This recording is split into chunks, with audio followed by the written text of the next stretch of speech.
കേരളത്തിലെ യുക്തിവാദി പ്രസ്ഥാനത്തിൻ്റെ സ്ഥാപകരിൽ അഗ്രഗണ്യനായിട്ടുള്ള വ്യക്തിയാണ് MC. മലയാളി മറന്നു പോവേണ്ടതില്ലാത്ത, മറക്കാൻ പാടില്ലാത്ത ഒരു വ്യക്തിയാണ് MC സംശയില്ല. പിൻഗാമികളാൽ മറക്കപ്പെടുക എന്നതിൽ നിന്ന് MC-യും വിമുക്തനാവുന്നില്ല എന്ന് ദുഃഖപൂർവ്വം നമ്മൾ ഓർക്കേണ്ടതുണ്ട്. ഇത് MC ജോസഫിൻ്റെ വിക്കിപീഡിയ പേജാണ്. അതിൽ കാണുന്ന ഫോട്ടോ MC ജോസഫിൻ്റെ അല്ല, AV ജോസിൻ്റെ ആണ്. ജോസേട്ടൻ്റെ ഫോട്ടോ ആണ്. ജോസേട്ടൻ നമുക്കൊക്കെ അറിയാം. മലയാളം വിക്കിപീഡിയ MC ജോസഫിന് മലയാളം കൊടുത്താൽ നമുക്ക് ആദ്യം കാണണം ജോസേട്ടൻ്റെ പടമാണ്. അപ്പോൾ ഞാനിത് 2 ദിവസം മുന്നേ സന്ദർഭവശാൽ ഇങ്ങനെ വിക്കിപീഡിയ എടുത്ത് നോക്കിയപ്പോഴാണ് ഇത് കണ്ടത്. അപ്പോൾ ഇത് എങ്ങനെ എഡിറ്റ് ചെയ്യണമെന്ന് എനിക്ക് വലിയ രൂപമില്ല. അതുകൊണ്ട് ഞാൻ ആ ചിത്രത്തിൻ്റെ അടിയിൽ ഇങ്ങനെ എഴുതി വെച്ചു, ഇത് ചിത്രം തെറ്റാണ്, ഇത് യുക്തിവിചാരം പത്താതിലായിരുന്ന AV ജോസിൻ്റെ ചിത്രമാണ് എന്ന് അതിൻ്റെ അടിയിൽ എഴുതി വെച്ചിട്ടുണ്ട്. ഇപ്പോൾ നിങ്ങൾ ആ വിക്കിപീഡിയ പേജ് എടുത്ത് നോക്കണമെങ്കിൽ എൻ്റെ ഈ ഒരു കുറിപ്പും കൂടി അതിൻ്റെ കാണാം, ഇത് ചിത്രം തെറ്റാണ് എന്ന് പറഞ്ഞിട്ടുള്ളത്. അപ്പോൾ പിന്നെ ഞാൻ പറഞ്ഞത് ഈ എന്താ പറയുക, പിൻഗാമികളാൽ മറക്കപ്പെടുക എന്നൊരു സംഭവം നടക്കുന്നില്ല, അതിന് വൃത്തിയില്ല. 1981-ലാണ്, 94-ാം വയസ്സിലാണ് മരിച്ചതെന്ന് നമ്മൾ ഇവിടെ സ്മരിച്ചു. അന്ന് എനിക്ക് 20 വയസ്സേ ഉള്ളൂ. അപ്പോൾ MC-യെ കണ്ടിട്ടുണ്ടോ എന്ന് ചോദിച്ചാൽ കണ്ടിട്ടുണ്ടെന്നും ഇല്ലാന്നും രണ്ടും പറയാവുന്ന അവസ്ഥയാണ്. ഞാൻ അദ്ദേഹത്തെ കണ്ടിട്ടുള്ളത് കോഴിക്കോട് മെഡിക്കൽ കോളേജിൽ അനാട്ടമി ഡിപ്പാർട്ട്മെൻറ്റിൽ അദ്ദേഹത്തിൻ്റെ മൃതദേഹം പഠനത്തിനായി സംഭാവന കൊടുത്തിട്ടുണ്ട്. അപ്പോൾ ആ ദീർഘശരീരം ഇങ്ങനെ ആ അനാട്ടമി ഡിസിപ്ഷൻ ഹാളിൻ്റെ മുന്നിൽ കിടക്കുന്നത് കണ്ടത് ഞാൻ 20 വയസ്സുകാരനായി ഞാൻ ഇപ്പോൾ ഓർക്കുന്നത്. ആ ഒരു ദർശനം മാത്രമേ എനിക്ക് ഉണ്ടായിട്ടുള്ളൂ, മറ്റ് ഒരു പരിചയം ഉണ്ടായിട്ടില്ല. അത് അദ്ദേഹത്തിന് ഡിസെക്റ്റ് ചെയ്ത് പഠിച്ച ബാച്ചിലെ ഒരാളാണ് കോഴിക്കോട് മെഡിക്കൽ കോളേജ്. അന്ന് തൃശ്ശൂർ മെഡിക്കൽ കോളേജ് സ്റ്റാർട്ട് ചെയ്തിട്ടുള്ളൂ. ഫസ്റ്റ് ബാച്ച് തൃശ്ശൂർ 25ാമത്തെ സിൽവർ ജൂബിലി ബാച്ച് കോഴിക്കോടുണ്ടായിരുന്ന കാലമാണ്. അപ്പോൾ അങ്ങനെ അദ്ദേഹത്തിൻ്റെ ബോഡി ഡിസെക്റ്റ് ചെയ്ത് പഠിച്ച ഗ്രൂപ്പിൽ വരുന്ന ആളാണ് ഞാൻ എനിക്ക് പറയാം. ഞാൻ വിചാരിക്കുന്നത് ഈ മരിച്ച 43ാമത്തെ വർഷത്തിൽ അദ്ദേഹത്തിൻ്റെ അനുസ്മരണ പ്രഭാഷണം നടത്തുന്ന ഒരാൾക്ക് അദ്ദേഹത്തിൻ്റെ മൃതദേഹ ദർശനം മാത്രമേ ഉണ്ടായിട്ടുള്ളൂ. ഇനി വരാനിരിക്കുന്ന ദശകങ്ങളിൽ MC പ്രഭാഷണങ്ങൾ നടക്കും. അദ്ദേഹം ജീവിച്ചിരുന്ന കാലത്ത് ജീവിച്ചിരുന്നിട്ടില്ലാത്ത, അദ്ദേഹത്തിനെ ഒരു മൃതദേഹമായി പോലും കണ്ടിട്ടില്ലാത്ത പ്രഭാഷകർ അദ്ദേഹത്തിൻ്റെ വഴിയിലൂടെ, അദ്ദേഹം നടന്നിട്ടുള്ള വിജ്ഞാന വഴിയിലൂടെ പുതിയ വിഷയങ്ങൾ സംസാരിക്കും. MC പ്രഭാഷണങ്ങൾ തുടരും എന്ന് ഞാൻ പ്രതീക്ഷിക്കുന്നു. ഇവിടെ ഞാൻ ആദ്യം സംസാരിക്കാൻ ഉദ്ദേശിച്ച വിഷയം സ്വതന്ത്ര ഇച്ഛയും പരിണാമവും, ഫ്രീ വിൽ ആൻഡ് എവല്യൂഷൻ എന്നൊരു വിഷയമാണ്. വളരെ വിപുലമായിട്ടൊരു വിഷയമാണ്. അപ്പോൾ അത് വേണ്ട, അതിന് പകരം ആ വിഷയവുമായി ബന്ധപ്പെട്ട അതിലേക്കൊരു ഇൻട്രൊഡക്ഷൻ എന്നൊക്കെ പറയാവുന്ന ഒരു വിഷയം, ഒരു റിലേറ്റീവ്ലി റെസ്ട്രിക്റ്റഡ് ആയിട്ടുള്ള വിഷയം പറയാൻ തീരുമാനിച്ചു. അത് എൻ്റെ വ്യക്തിപരമായ ചില കാരണങ്ങൾ കൊണ്ട് എനിക്ക് വേണ്ടത്ര സമയം കിട്ടാത്തൊരു പ്രശ്നം ഉണ്ടായിരുന്നു. അങ്ങനെ ആ ഒരു വിഷയം മാറ്റിയിട്ട് സെൻസ് ഓഫ് ഏജൻസി, കർത്തൃത്വബോധവും ഓജോ ബോർഡ് എന്നൊരു വിഷയം പറയാമെന്ന് വിചാരിച്ചു. ഇത് 1966 MC പ്രസിദ്ധീകരിച്ചിട്ടുള്ള ഒരു ഒരു ലേഖന സമാഹാരമാണ്. എൻ്റെ സുഹൃത്ത് ബാൻസിയാണ് എനിക്ക് സംഘടിപ്പിച്ചു തന്നത്. അതിൽ ഒരു ലേഖനമുണ്ട്. ആ ലേഖനത്തിൻ്റെ തലക്കെട്ട് സ്റ്റൗ ജ്യോത്സ്യം എന്നൊരു വാക്ക്. അതിൽ പിന്നെ ആ ലേഖനത്തിലെ ഒരു 2 പാരഗ്രാഫ് ഞാൻ വായിക്കാം. റാൻഡമായിട്ട് 2 പാരഗ്രാഫുകളാണ്.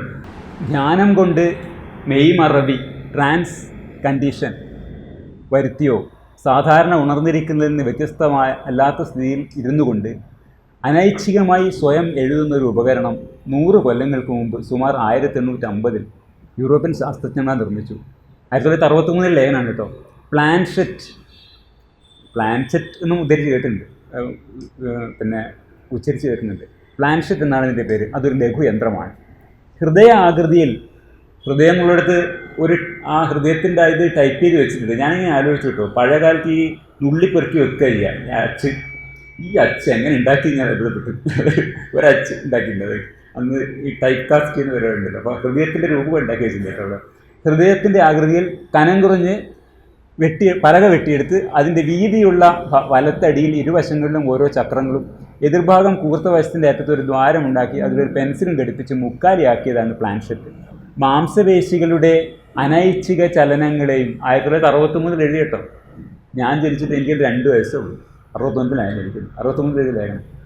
മാംസപേശികളുടെ അനൈച്ഛിക ചലനങ്ങളെയും അവയുടെ ഗതിവിഗതികളെയും കുറിച്ച് അറിയാനാണ് പ്ലാൻഷെറ്റ് നിർമ്മിച്ചത്. ചുറ്റും അക്ഷരങ്ങളും അക്കങ്ങളും എഴുതിയിട്ടുള്ള വീജാ ബോർഡ്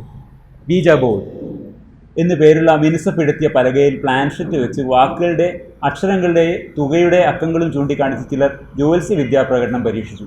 അതൊട്ടൊക്കെ വിജയകരമായിട്ടാണ് അവർക്ക് അനുഭവപ്പെട്ടത്. അതാണ് ഒരു പാരഗ്രാഫ്. വേറൊന്ന്, വക്കീലായി ഞങ്ങൾ പ്രാക്ടീസ് ചെയ്തിരുന്നപ്പോൾ ഒരിക്കൽ കോടതിയിൽ വക്കീൽ മുറിയിലെ മേശപ്പുറത്ത് ഒരു വലിയ വൃത്തത്തിന് ചുറ്റും ചോക്ക് കൊണ്ട് ഇംഗ്ലീഷ് അക്ഷരങ്ങളും കുറേ അക്കങ്ങളും എഴുതി നടുക്ക് ഒരു ഒഴുക്കൻ ഗ്ലാസ് ടംബ്ലർ കമിഴ്ത്തി അതിന്മേൽ ഒരു വക്കീൽ കൈവച്ചുകൊണ്ട് കുറെ നേരം ദൈവത്തെ ധ്യാനിച്ചിരുന്നപ്പോൾ ആ ടംബ്ലർ നീങ്ങി നിറങ്ങി അക്ഷരങ്ങളും അക്കങ്ങളും ചൂണ്ടിക്കാണിച്ച് ഒട്ടൊക്കെ ഫലപ്രദമായി പ്രവചിച്ചിട്ടുള്ളത് ഞങ്ങളൊക്കെ കണ്ടതാണ്. അങ്ങനെ തമ്പാള ജ്യോത്സ്യവും ടംബ്ലർ ജ്യോത്സ്യവും പ്ലാൻഷെറ്റ് ജ്യോത്സ്യത്തിൻ്റെ 2 ഇളയ സഹോദരന്മാരായി ഇന്ത്യയിൽ പിറന്നിട്ടുണ്ട്. അവയുടെ കനിഷ്ഠ സഹോദരനായി ഇപ്പോൾ പിറന്നിട്ടുള്ളതാണ് സ്റ്റൗ ജ്യോത്സ്യം. ഇങ്ങനെയാണ് ആ ലേഖനം പറയുന്നത്. അപ്പോൾ ഞാൻ പറഞ്ഞില്ലേ, എനിക്ക് 2 വയസ്സുള്ള കാലത്താണ് MC ഈ വിഷയം കേരളീയർക്ക് വിവരിച്ചു കൊടുക്കുന്നത്. എനിക്കിപ്പോൾ 63 വയസ്സായി. ഇപ്പോഴും ഓരോ ബോർഡിലും അതുപോലുള്ള ഏർപ്പാടുകളിലും കുടുങ്ങിക്കിടക്കുന്ന ഒരു സമൂഹമായിട്ട് തന്നെ നമ്മൾ തുടരുകയാണ്. ഇതിലൊക്കെ എന്തോ അഭവമായ കാര്യങ്ങളുണ്ട് എന്ന് വിശ്വസിക്കുന്ന ഒരു സമൂഹമാണ് ഇന്നും നമ്മുടെ മുന്നിലുള്ളത്. അതിൻ്റെ ഒരു കാര്യം പറയട്ടെ. ഓജോ ബോർഡ് എന്നാണ് നമ്മൾ മലയാളിൽ ഇപ്പോൾ പറയുന്നത്. വീജാ ബോർഡ് എന്നാണ് പാശ്ചാത്യർ പറയാം.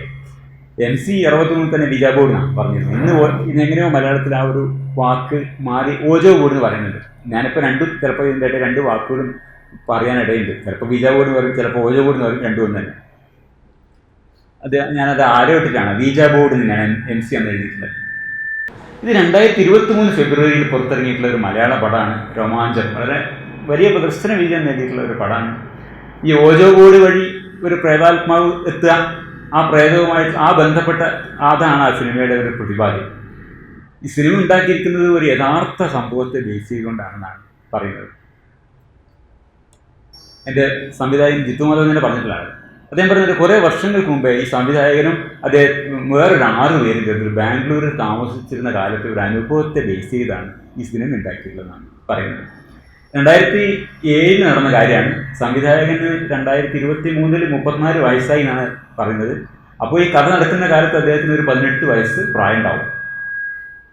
കഥ നടന്ന കാലത്ത് വളരെ ഭീതിജനകമായ ഒരു അനുഭവമായിരുന്നെങ്കിലും ഇത്രയും വർഷങ്ങൾക്ക് ശേഷം അതൊരു തമാശയായി അനുഭവപ്പെടുന്നു എന്ന് ജിത്തു മാത്രം പറയുന്നത്. അത് ഞങ്ങൾ കോട്ട് ചെയ്തിട്ടുണ്ട്. Scary then but now after all this days it is funny എന്ന് പറയുന്നത്. അത് വളരെ സ്വാഭാവികമായിട്ടൊരു കാര്യമാണ്. കാരണം മനുഷ്യ മസ്തിഷ്കം വളർന്നു വരുന്നത് അതിൻ്റെ പൂർണ്ണ വളർച്ച എത്തുന്നത് 25 വയസ്സൊക്കെ ആയിക്കഴിഞ്ഞിട്ടാണല്ലോ. അപ്പോൾ അങ്ങനെ മസ്തിഷ്ക വളർച്ച പൂർത്തിയാവുകയും യുക്തിചിന്താശേഷി കുറെ കൂടി വികസിക്കുകയും ചെയ്യുമ്പോൾ നമ്മൾ ഈ ബാല്യ കൗമാര കാലങ്ങളിൽ വിശ്വസിക്കുന്ന സാധനങ്ങളൊക്കെ നമ്മുടെ ഈ യുക്തിയുടെ പുനഃപരിശോധനയ്ക്ക് വിധേയമാക്കി തള്ളിക്കളയുക എന്നതാണ് സ്വാഭാവികമായി സംഭവിക്കേണ്ട ഒരു കാര്യം. അതൊക്കെ വളരെ പര്യാസ്യമായിരുന്നു എന്ന് നമ്മൾ തിരിച്ചറിയുന്നൊരു സംഗതി. പക്ഷേ എല്ലാവർക്കും അങ്ങനെ സംഭവിക്കുന്നില്ല. അപൂർവ ആൾക്കാർക്ക് മാത്രമേ അങ്ങനെ സംഭവിക്കുന്നുള്ളൂടാണ്. പല ആളുകളും ചെയ്യുന്നത് ഈ ബാല്യകൗമാര കാലത്തുണ്ടായിരുന്ന അന്ന് നമ്മൾ നിശ്ചിതമായിട്ടുള്ള പല അബദ്ധധാരണകളെയും പിൽക്കാലത്തും അതിനെ നമ്മൾ ഒരു വികസിതമായ യുക്തിചിന്ത കൊണ്ട് അതിനെ വിമർശിക്കുന്നില്ല, അതിനെ തന്നെ കൊണ്ട് അടുക്കുക ചെയ്യുന്നത്. മാത്രമല്ല അത് അടുത്ത തലമുറയ്ക്ക് പകർന്നു നൽകുകയും ചെയ്യുന്നുണ്ട്. അപ്പോൾ ഇതാണ് ഈ എന്താ പറയുക, അതിങ്ങനെ 63 MC ഇതൊക്കെ പറഞ്ഞാലും ഇന്നും രോമാഞ്ചം എന്ന സിനിമ വളരെ വിജയിക്കുന്ന ഒരു സമൂഹമായി നമ്മൾ തുടരുന്നത് എന്തുകൊണ്ടാണെന്ന് വെച്ചാൽ ഈ തലക്കുള്ള യുക്തി നമ്മുടെ വികസിത മസ്തിഷ്കം ഉപയോഗിച്ചുകൊണ്ട് ഇതിനെ സ്വന്തമായി ചിന്തിക്കുക എന്നൊരു കാര്യം നമ്മൾ ചെയ്യുന്നില്ല എന്നുള്ളതുകൊണ്ടാണ്. അഥവാ ചെയ്യുന്നവർ പോലും അത് അടുത്ത തലമുറക്ക് പകർന്നു കൊടുക്കാൻ വേണ്ടി ശ്രദ്ധിക്കുന്നില്ല എന്ന് നമുക്ക് പറയാം. ഇത് നമ്മുടെ 51AH സമൂഹത്തിൽ സയൻറ്റിഫിക് ടെമ്പർ ശാസ്ത്രീയ മനോവൃത്തി വ്യാപിപ്പിക്കുക എന്നുള്ളത് ഇന്ത്യൻ പൗരൻ്റെ ഒരു ബാധ്യതയാണെന്ന് നമുക്കറിയാം. അപ്പോൾ യുക്തിപരമായിട്ടുള്ള ഒരു വിചിന്തനത്തിന് വിധേയമാക്കാതെ പാസീവായി വളരെ നിഷ്ക്രിയമായിട്ട് ഈ വിമർശനരഹിതമായി പകർന്നു പോകുന്ന ധാരണകളെ സയൻസിൻ്റെയും യുക്തിചിന്തയുടെയും വെളിച്ചത്തിൽ പുനഃപരിശോധിക്കുകയും തള്ളിക്കളയുന്ന വിശ്വാസങ്ങളെ തള്ളിക്കളയുകയും ചെയ്യാനുള്ള ബാധ്യത നമുക്കുണ്ട് എന്നാണ് നമ്മൾ ഇതിൽ പറയുന്നത്. അപ്പോൾ യുക്തിരഹിതമായ വിശ്വാസങ്ങളെ ഖണ്ഡിക്കുക, യുക്തിയുക്തമായ അറിവിനെ പ്രചരിപ്പിക്കുക എന്നാണ് യുക്തിവാദി മാസികയുടെ ആദ്യ ലക്കത്തിൽ മുഖപ്രസംഗത്തിലായിരിക്കും പറയുന്നത്. പിന്നീടുള്ള അദ്ദേഹത്തിൻ്റെ ഇത്തിവാദി മാസം നടത്തിയത് 602 കൊല്ലത്തോളം MC നടത്തുമ്പോഴും അദ്ദേഹം ചെയ്തുകൊണ്ടിരുന്നില്ല, നിരന്തരമായി ചെയ്തുകൊണ്ടിരുന്നതാണ്. അങ്ങനെയാണ് അദ്ദേഹം 63 ഈ ഓജോ ബോർഡ് എന്ന് പറഞ്ഞ ഓജോ ബോർഡിനെ കുറിച്ചും കൂടിയുള്ള ലേഖനം എഴുതുന്നത്. ആ ലേഖനമൊക്കെ വന്ന് 60 കൊല്ലം കഴിഞ്ഞിട്ടും ഇത് പ്രയാനുഭവ സിനിമ നമ്മുടെ നാട്ടിൽ വരുന്നു എന്നുള്ളത് കൊണ്ട് തന്നെ ഇത് വീണ്ടും പറയേണ്ടതുണ്ട്. MC പറഞ്ഞ കാര്യം തന്നെയാണ് ഞാൻ പറയുന്നത്. പക്ഷേ അതിനിടയിൽ ശാസ്ത്രത്തോളം വികസിച്ചിട്ടുണ്ട്, അതുകൂടി പറയേണ്ട ഒരു ബാധ്യത ഇരിക്കുന്നു. അവിടെ പറഞ്ഞിട്ട് മതിയാവില്ല, അതിന് ശേഷം വികസിച്ചിട്ടുള്ള ശാസ്ത്രം നമ്മൾ ഇന്ന് എങ്ങനെയാണ് മനസ്സിലാക്കണം എന്നുകൂടി പറയുന്നത്. അതുകൊണ്ടാണ് വളരെ വിശദമായി സംസാരിക്കാൻ വിചാരിച്ചത്. ഈ 2007 ബാംഗ്ലൂർ താമസിക്കുന്ന 7 മലയാള ചെറുപ്പക്കാരുടെ അനുഭവമാണ് ഈ സിനിമയുടെ കഥ ഉണ്ടായത് നമ്മൾ പറഞ്ഞു. ആ 7 പേരിൽ 3 ആൾക്കാരുമായിട്ട് നടത്തിയ ഒരു ഇൻ്റർവ്യൂ യൂട്യൂബിൽ നമുക്ക് കാണാം. ശരിക്കും അനാമിക വന്നു എന്നാണ് ആ ഇൻ്റർവ്യൂവിൻ്റെ പേര്. അതിലവർ പറയുന്ന കാര്യമാണ് ഞാൻ ഇന്നത്തെ വിഷയത്തിൻ്റെ ഒരു അടിസ്ഥാന പ്രശ്നമായിട്ട് പരിഗണിക്കുന്നത്. അപ്പോൾ അത് ഇത് എന്താ പറയുക, 2023 ഫെബ്രുവരിയിൽ അവർ അപ്ലോഡ് ചെയ്ത വീഡിയോ ആണ്. ക്ലബ് FM UAE വന്ന് അത് 100,000 ആൾക്കാർ കണ്ടിട്ടുണ്ട് കേട്ടോ. അപ്പോൾ ആ 7 കൂട്ടുകാരിലെ 3 പേരുമായിട്ടുള്ള ഒരു ഇൻ്റർവ്യൂ ആണ് നമ്മൾ കാണുന്നത്. നിരൂപ്, റിവിൻ, മുകേഷ് എന്നിങ്ങനെ 3 സുഹൃത്തുക്കളാണ്. അവർ ഇൻ്റർവ്യൂ ചെയ്യുന്നത് RJ സ്നേഹയാണ്. സ്നേഹയും അമനും 2 പേർ തന്നെയാണ്. 27 മിനിറ്റ് 22 സെക്കൻഡ് ആണ് വീഡിയോൻ്റെ നീളം. ഈ വീഡിയോൻ്റെ അവസാന ഭാഗത്ത് 24 മിനിറ്റ് 7 സെക്കൻഡ് എന്ന പോയിന്റ് തുടങ്ങിയിട്ട് 25 മിനിറ്റ് 6 സെക്കൻഡ് വരെയുള്ള ഒരൊറ്റ മിനിറ്റിൽ അവർ പറയുന്ന കാര്യത്തെയാണ് അതിനെ മുൻനിർത്തിയാണ് ഈ വിഷയത്തിൻ്റെ അന്വേഷണം ഞാൻ തുടങ്ങാൻ വിചാരിക്കുന്നത്. RJ സ്നേഹ ഒരു ചോദ്യം ചോദിക്കുന്നു, അതിന് 3 സുഹൃത്തുക്കൾ നൽകുന്ന ഉത്തരം. അതാണ് 1 മിനിറ്റ് ഉള്ളത്. ആദ്യം 2 പേരും പറയുന്നത്, ആദ്യത്തെ 2 പേര് പറയും ഇല്ല ഞങ്ങൾ അത് വിശ്വസിക്കുന്നില്ല എന്ന് പറയും. ഒരാൾക്കതിൽ അഭിപ്രായ വ്യത്യാസം ഉണ്ടല്ലോ. അപ്പോൾ അയാൾ പറയും ഇല്ല ഞാൻ അത് ഉണ്ട് എന്ന് തന്നെ പറയുള്ളൂ. ഓജവ് ഞാൻ ഉണ്ടെന്ന് തന്നെ പറയൂ, കാരണം അന്ന് കൈവച്ച ആളാണ്. അതൊരിക്കലും ആ കൈ കൊണ്ട് അത്ര സ്പീഡിൽ മൂവ് ചെയ്യാൻ പറ്റില്ല. എന്തോ ഒരു എനർജി ഉണ്ട്, എനിക്കറിയില്ല അത് എന്ത് എനർജിയാണെന്നുള്ളത്. ഞങ്ങളുടെ കണ്ണൂർക്കാർ പറയുമ്പോൾ തന്നെ എനക്കറിയില്ല എന്നാണ് പറഞ്ഞു കേട്ടോ. എനക്കറിയില്ല അത് എന്ത് എനർജിയാണെന്നുള്ളത്, അറിയത്തില്ല, എനിക്കറിയില്ല എന്ന് പറഞ്ഞു. അപ്പോഴേക്കും ഈ ബാക്കി നിൽക്കുന്ന 2 പേരും ഒരാളും കൂടി ഉടനെ കൂറുമാറി. അപ്പോൾ അയാൾ പറഞ്ഞു എനർജി ഉള്ളത് ഞാനും ആക്സെപ്റ്റ് ചെയ്യുന്നു, അതൊരു ഗോസ്റ്റിൽ റിലേറ്റഡ് ആവുന്നില്ല എന്നേ പറയുന്നുള്ളൂ എന്നാണ് പറഞ്ഞു. അപ്പോൾ അവസാനത്തെ കൺക്ലൂഷൻ എന്താണ് 1 മിനിറ്റിൽ? ഓക്കെ, എന്ത് എനർജിയാണ് എന്ന് നമുക്ക് ഡിഫൈൻ ചെയ്യാൻ പറ്റില്ല, but there is something and Ouija board works എന്നുള്ളതാണ് രോമാഞ്ചത്തിന് പറയാനുള്ളത്. ഇതാണ് ആ ഇൻ്റർവ്യൂവിൻ്റെ കൺക്ലൂഷനായിട്ട് വരുന്നത്. അബ്സല്യൂട്ട്ലി. അപ്പോൾ നമ്മുടെ സമൂഹത്തിൽ എത്രത്തോളം സയൻറ്റിഫിക് ടെമ്പർ ഇല്ല എന്നതിൻ്റെ ഒരു കൃത്യമായ ഉദാഹരണമാണ് നമ്മളിവിടെ കാണുന്നത്. അപ്പോൾ ഈ എന്താ പറയുക, നമ്മൾ ഈ പറഞ്ഞല്ലോ ഇതൊന്നും കേട്ടല്ലോ, ഡിഫൈൻ ചെയ്യാൻ പറ്റില്ല. അപ്പോൾ ഈ കൺക്ലൂഷനൊക്കെ നമ്മൾ കേട്ടു. അപ്പോൾ ഈ വിശ്വാസശീലം എന്നുള്ളതാണ് നമ്മുടെ ഒരു സമൂഹത്തിൻ്റെ മുഖമുദ്ര നമുക്ക് പറയാം. തെറ്റായ വിശ്വാസങ്ങളെ അന്ധമായി സ്വീകരിക്കുക, അത്തരം വിശ്വാസങ്ങളെ സയൻസിൻ്റെയും യുക്തിയുടെയും വെളിച്ചത്തിൽ പുനഃപരിശോധിക്കാൻ ശ്രമിക്കാതിരിക്കുക എന്നുള്ളതാണ് ഭൂരിപക്ഷം ആൾക്കാരും ചെയ്തു പോരുന്നത്. ഇവരെല്ലാം തന്നെ അഭ്യസ്തരായിട്ടുള്ള ആൾക്കാരാണ്. എല്ലാവരുടെയും കയ്യിൽ നെറ്റുണ്ട്, എന്തോ എനർജി ഉണ്ട്, അത് എനക്കറിയില്ല എന്ന് പറഞ്ഞതിന് വരെ ഇതൊന്ന് നോക്കിയാൽ മതി. എന്താണ് ഇന്നെന്താണ് ഇതിനെപ്പറ്റി വല്ല പഠനങ്ങളൊന്നും നടന്നിട്ടുണ്ടോ, ഇത് ശാസ്ത്രീയമായിട്ട് ഇതിന് വല്ല സംഗതികളുണ്ടോ, ഞാനിങ്ങനെ എനക്കറിയില്ല എന്ന് പറഞ്ഞാൽ മതിയോ? അവിടെയാണ് പ്രശ്നം. എനക്കറിയില്ല എന്ന് പറഞ്ഞോട് നിർത്തുന്നതിന് പകരം അന്വേഷിച്ചാൽ മതി. 963 ഇതൊന്നും ഇല്ലാണ്ട് ഇവരൊരു സാധനമില്ല. അദ്ദേഹം എടുത്ത പുസ്തകങ്ങൾ ഞാൻ റെഫർ ചെയ്തത്. അത്ര കഷ്ടപ്പെട്ട ഒരാൾക്കാർ, അതിൻ്റെ ഒരു 10,000-ത്തിലൊരു അംശം പണിയില്ല ഇന്ന് ഇത് നോക്കാൻ. ഈ സംഭവം എന്താണെന്ന് നോക്കിയാൽ കാണാം. 2 പേപ്പറുകൾ ഞാനവിടെ ആ സ്ലൈഡിൽ കോട്ട് ചെയ്ത് നിങ്ങൾക്ക് കാണാം. അപ്പോൾ അതായത് ഈ പഠനങ്ങളെക്കുറിച്ചുള്ള ഈ ഓജോ ബോർഡ്, ബീജ ബോർഡ് എങ്ങനെ പ്രവർത്തിക്കുന്നതിനെ കുറിച്ചുള്ള പഠനങ്ങളുടെ എത്രയോ പഠനങ്ങളുണ്ട്. അതിൽ പ്രസക്തമായിട്ട് ഇന്ന് ഞാൻ ഉപയോഗിക്കുന്ന വലിയ പ്രസക്തമായ 2 പഠനങ്ങൾ ഞാനിവിടെ എടുത്തു വെച്ചിരിക്കുകയാണ്. ഇത് എന്താണ് ഈ പ്രശ്നം സംഭവിക്കുന്നത് വെച്ചാൽ, ഇപ്പോൾ ഈ നിരൂപ് പറയുന്നത് ഇതാണ്, അവനവൻ ഞാനുണ്ടെന്ന് തന്നെ പറയൂ. കാരണം എന്താ? കാരണം ഞാൻ അന്ന് കൈവച്ച ആളാണ്. എനിക്കൊരനുഭവം ഉണ്ടെങ്കിൽ പിന്നെ അതിനപ്പുറത്ത് ആരും പറയേണ്ടതാണ്. ഞാൻ എൻ്റെ കണ്ണുകൊണ്ട് കണ്ടതാണ്, എനിക്കനുഭവമുണ്ട് എന്ന് പറഞ്ഞാൽ അതിനപ്പുറത്തൊരു സത്യമില്ല നമ്മൾ വിശ്വസിക്കുന്നത്. അവിടെയാണ് പിന്നെ റിച്ചാർഡ് ഫെൻമാൻ പറഞ്ഞ കാര്യം, the first principle is that you must not fool yourself and you are the easiest person to fool. അത് നമ്മൾ ആദ്യം മനസ്സിലാക്കണം. നമ്മൾ ലോകത്തെ ഏറ്റവും എളുപ്പത്തിൽ വിഡ്ഢിയാക്കാൻ പറ്റുന്നത് നമ്മളെ തന്നെയാണ് എന്നുള്ളത്. അത് ആദ്യം മനസ്സിലാക്കാതെ നമ്മൾ ഒരു തരത്തിലുള്ള യുക്തിയും നടക്കില്ല. അപ്പോൾ ഞാൻ കണ്ടതാണ് എന്ന് പറഞ്ഞു, എനിക്ക് ബോധ്യമുണ്ട് എന്നതുകൊണ്ട് അത് ശരിയാവുന്നില്ല. ഇത് നമ്മളൊക്കെ മനുഷ്യരുടെ നിലയിൽ നമ്മുടെ സംവേദനശേഷിയും നമ്മുടെ ഇതൊക്കെ പരിമിതികളുണ്ട്, നമ്മൾ കാണുന്നതിനൊക്കെ പരിമിതികളുണ്ട്. അപ്പോൾ നമ്മളുടെ ഈ എന്താ പറയുക ജ്ഞാനേന്ദ്രിയങ്ങളുടെ പരിമിതികളെ അറിയുകയും കലാപരമായി നമ്മളെ കബളിപ്പിക്കുകയും ചെയ്തുകൊണ്ട് യഥാർത്ഥത്തിൽ ഇല്ലാത്ത കാര്യങ്ങൾ ഉണ്ടായി, യഥാർത്ഥത്തിൽ ഉണ്ടായ കാര്യങ്ങൾ ഉണ്ടായിട്ടില്ല എന്ന് നമ്മളെ ബോധിപ്പിക്കുന്ന കലാപരിപാടികളുണ്ട്. അതിനാണ് നമ്മൾ മെൻ്റലിസം, മാജിക് എന്നൊക്കെ പറയുന്നത്. പക്ഷേ ഇവരാരും തന്നെ, ഈ കലാകാരന്മാരാരും തന്നെ പറയില്ല ഇതൊക്കെ അതീന്ദ്രിയമായ ശക്തി കൊണ്ടാണ് എന്ന് പറയില്ല. അപ്പോൾ അത് ചെയ്യുന്ന ആൾക്കാരാണ് നമ്മുടെ സായിബാബയെ പോലുള്ള ആൾക്കാരുണ്ടായിരുന്നത്. അപ്പോൾ ഇതേ കാര്യങ്ങളാണ് ചെയ്യുന്നത്, ഒരേ സംഗതിയാണ് ചെയ്യുന്നത്. എന്നിട്ട് ദിവ്യാത്ഭുതങ്ങളാണ് അവകാശപ്പെടുന്നു. ഇപ്പോൾ ഒരു ആകാശത്തൊരു കൈവീശി ഒരു കല്ല് വെച്ച് മോതിരെടുക്കുക എന്ന് പറഞ്ഞാൽ ഒരു മജീഷ്യനെ സംബന്ധിച്ചിട്ട് വളരെ നിസ്സാരമായിട്ടുള്ളൊരു കാര്യമാണ്. അതിനെ മിറക്കിളാണ് എന്ന് പറയാനും വിശ്വസിപ്പിക്കാനും അതിൽ ലക്ഷക്കണക്കിന് ആൾക്കാർ ഉണ്ടായിട്ടുണ്ട്. ലക്ഷക്കണക്കല്ല, കോടിക്കണക്കിന് ആൾക്കാരുണ്ടായിട്ടുണ്ട്. അപ്പോൾ ഇതിൽ ശേഷൻ പറയുന്ന കാര്യമാണ് അതിൽ അദ്ദേഹം പറയുന്നത്, ഇതെനിക്ക് വ്യക്തിപരമായി അനുഭവമായ കാര്യമാണ്. എന്താണ്, it happen to me personally. ഇതിന് ശേഷം പറയുന്ന. അപ്പോൾ അദ്ദേഹം അവർ പറഞ്ഞ വാദമാണ്, ഞാൻ അങ്ങനെ അറിയാത്ത ആളല്ല, ഫിസിക്സിൽ ഡിഗ്രിയുള്ള ആളാണ് ഞാൻ, ഇതും ഫിസിക്സുമായിട്ട് യാതൊരു പൊരുത്തക്കേടും എനിക്ക് കാണാൻ പറ്റുന്നില്ല എന്ന് പറഞ്ഞു. അപ്പോൾ it happen to me personally എന്നുള്ളത് ഒന്നുമല്ല, you are the easiest person to fool. ഇതാണ് നമ്മളെ ഈ രോമാഞ്ചം അനുഭവിച്ച ആൾക്കാരുടെ പ്രശ്നം. അതെനിക്ക് സംഭവിച്ചതാണ്, അപ്പോൾ അത് വേറെന്തോ ശക്തി ഉണ്ട്. അങ്ങനെയല്ല, നിങ്ങളല്ല ഇതിൻ്റെ അതോറിറ്റി. ഇത് പഠിച്ചിട്ടുള്ള ആൾക്കാർ എന്താണ് പഠിച്ചിട്ടുള്ളതെന്ന് അന്വേഷിക്കാൻ ഒരു ബാധ്യത നമുക്കുണ്ട്. അതാണ് 51 AH എന്ന് പറയുന്നത്. അപ്പോൾ ഇറ്റ് ഹാപ്പൻ ടു മീ എന്നുള്ളതാണ് സത്യത്തിൻ്റെയും സാധുതയുടെയും ഏറ്റവും ഉയർന്ന മാനദണ്ഡം എന്ന് വിശ്വസിക്കുന്നതാണ് വലിയൊരു പ്രശ്നം. അപ്പോൾ ഈ ശാസ്ത്രീയ മനോവൃത്തിയുടെ അഭാവം എന്നുള്ളത് നമ്മുടെ ഒരു ദേശീയ രോഗമാണ്. ഏറ്റവും ഉന്നതരായ വ്യക്തികൾ മുതൽ ഏറ്റവും സാധാരണക്കാരായ വ്യക്തികളായും തന്നെ നിലനിൽക്കുന്ന വിശ്വാസങ്ങളെയും ആഖ്യാനങ്ങളുടെയും യാഥാർത്ഥ്യം എന്ത് എന്ന് പരിശോധിക്കാൻ മെനക്കെടുന്നില്ല. അതുകൊണ്ടാണ് ഈ ഇത്തരത്തിലുള്ള മറുപടിയിൽ വരുന്നത്. അങ്ങനെ ഒരു പണി എനിക്കുണ്ട് എന്ന് ആർക്കും ബോധ്യമില്ല. ഞാൻ കണ്ടിട്ട് എനിക്ക് ബോധ്യമുണ്ട്, മതി, അതിനപ്പുറത്തേക്ക് നോക്കേണ്ട ആവശ്യമില്ല എന്നതാണ്. അപ്പോൾ ഇവിടെ ഞാൻ പറയുന്നത് എന്താ വെച്ചാൽ, ഇദ്ദേഹം പറയുന്ന ഈ ഒരു കാര്യം ഉണ്ടല്ലോ, ഏത്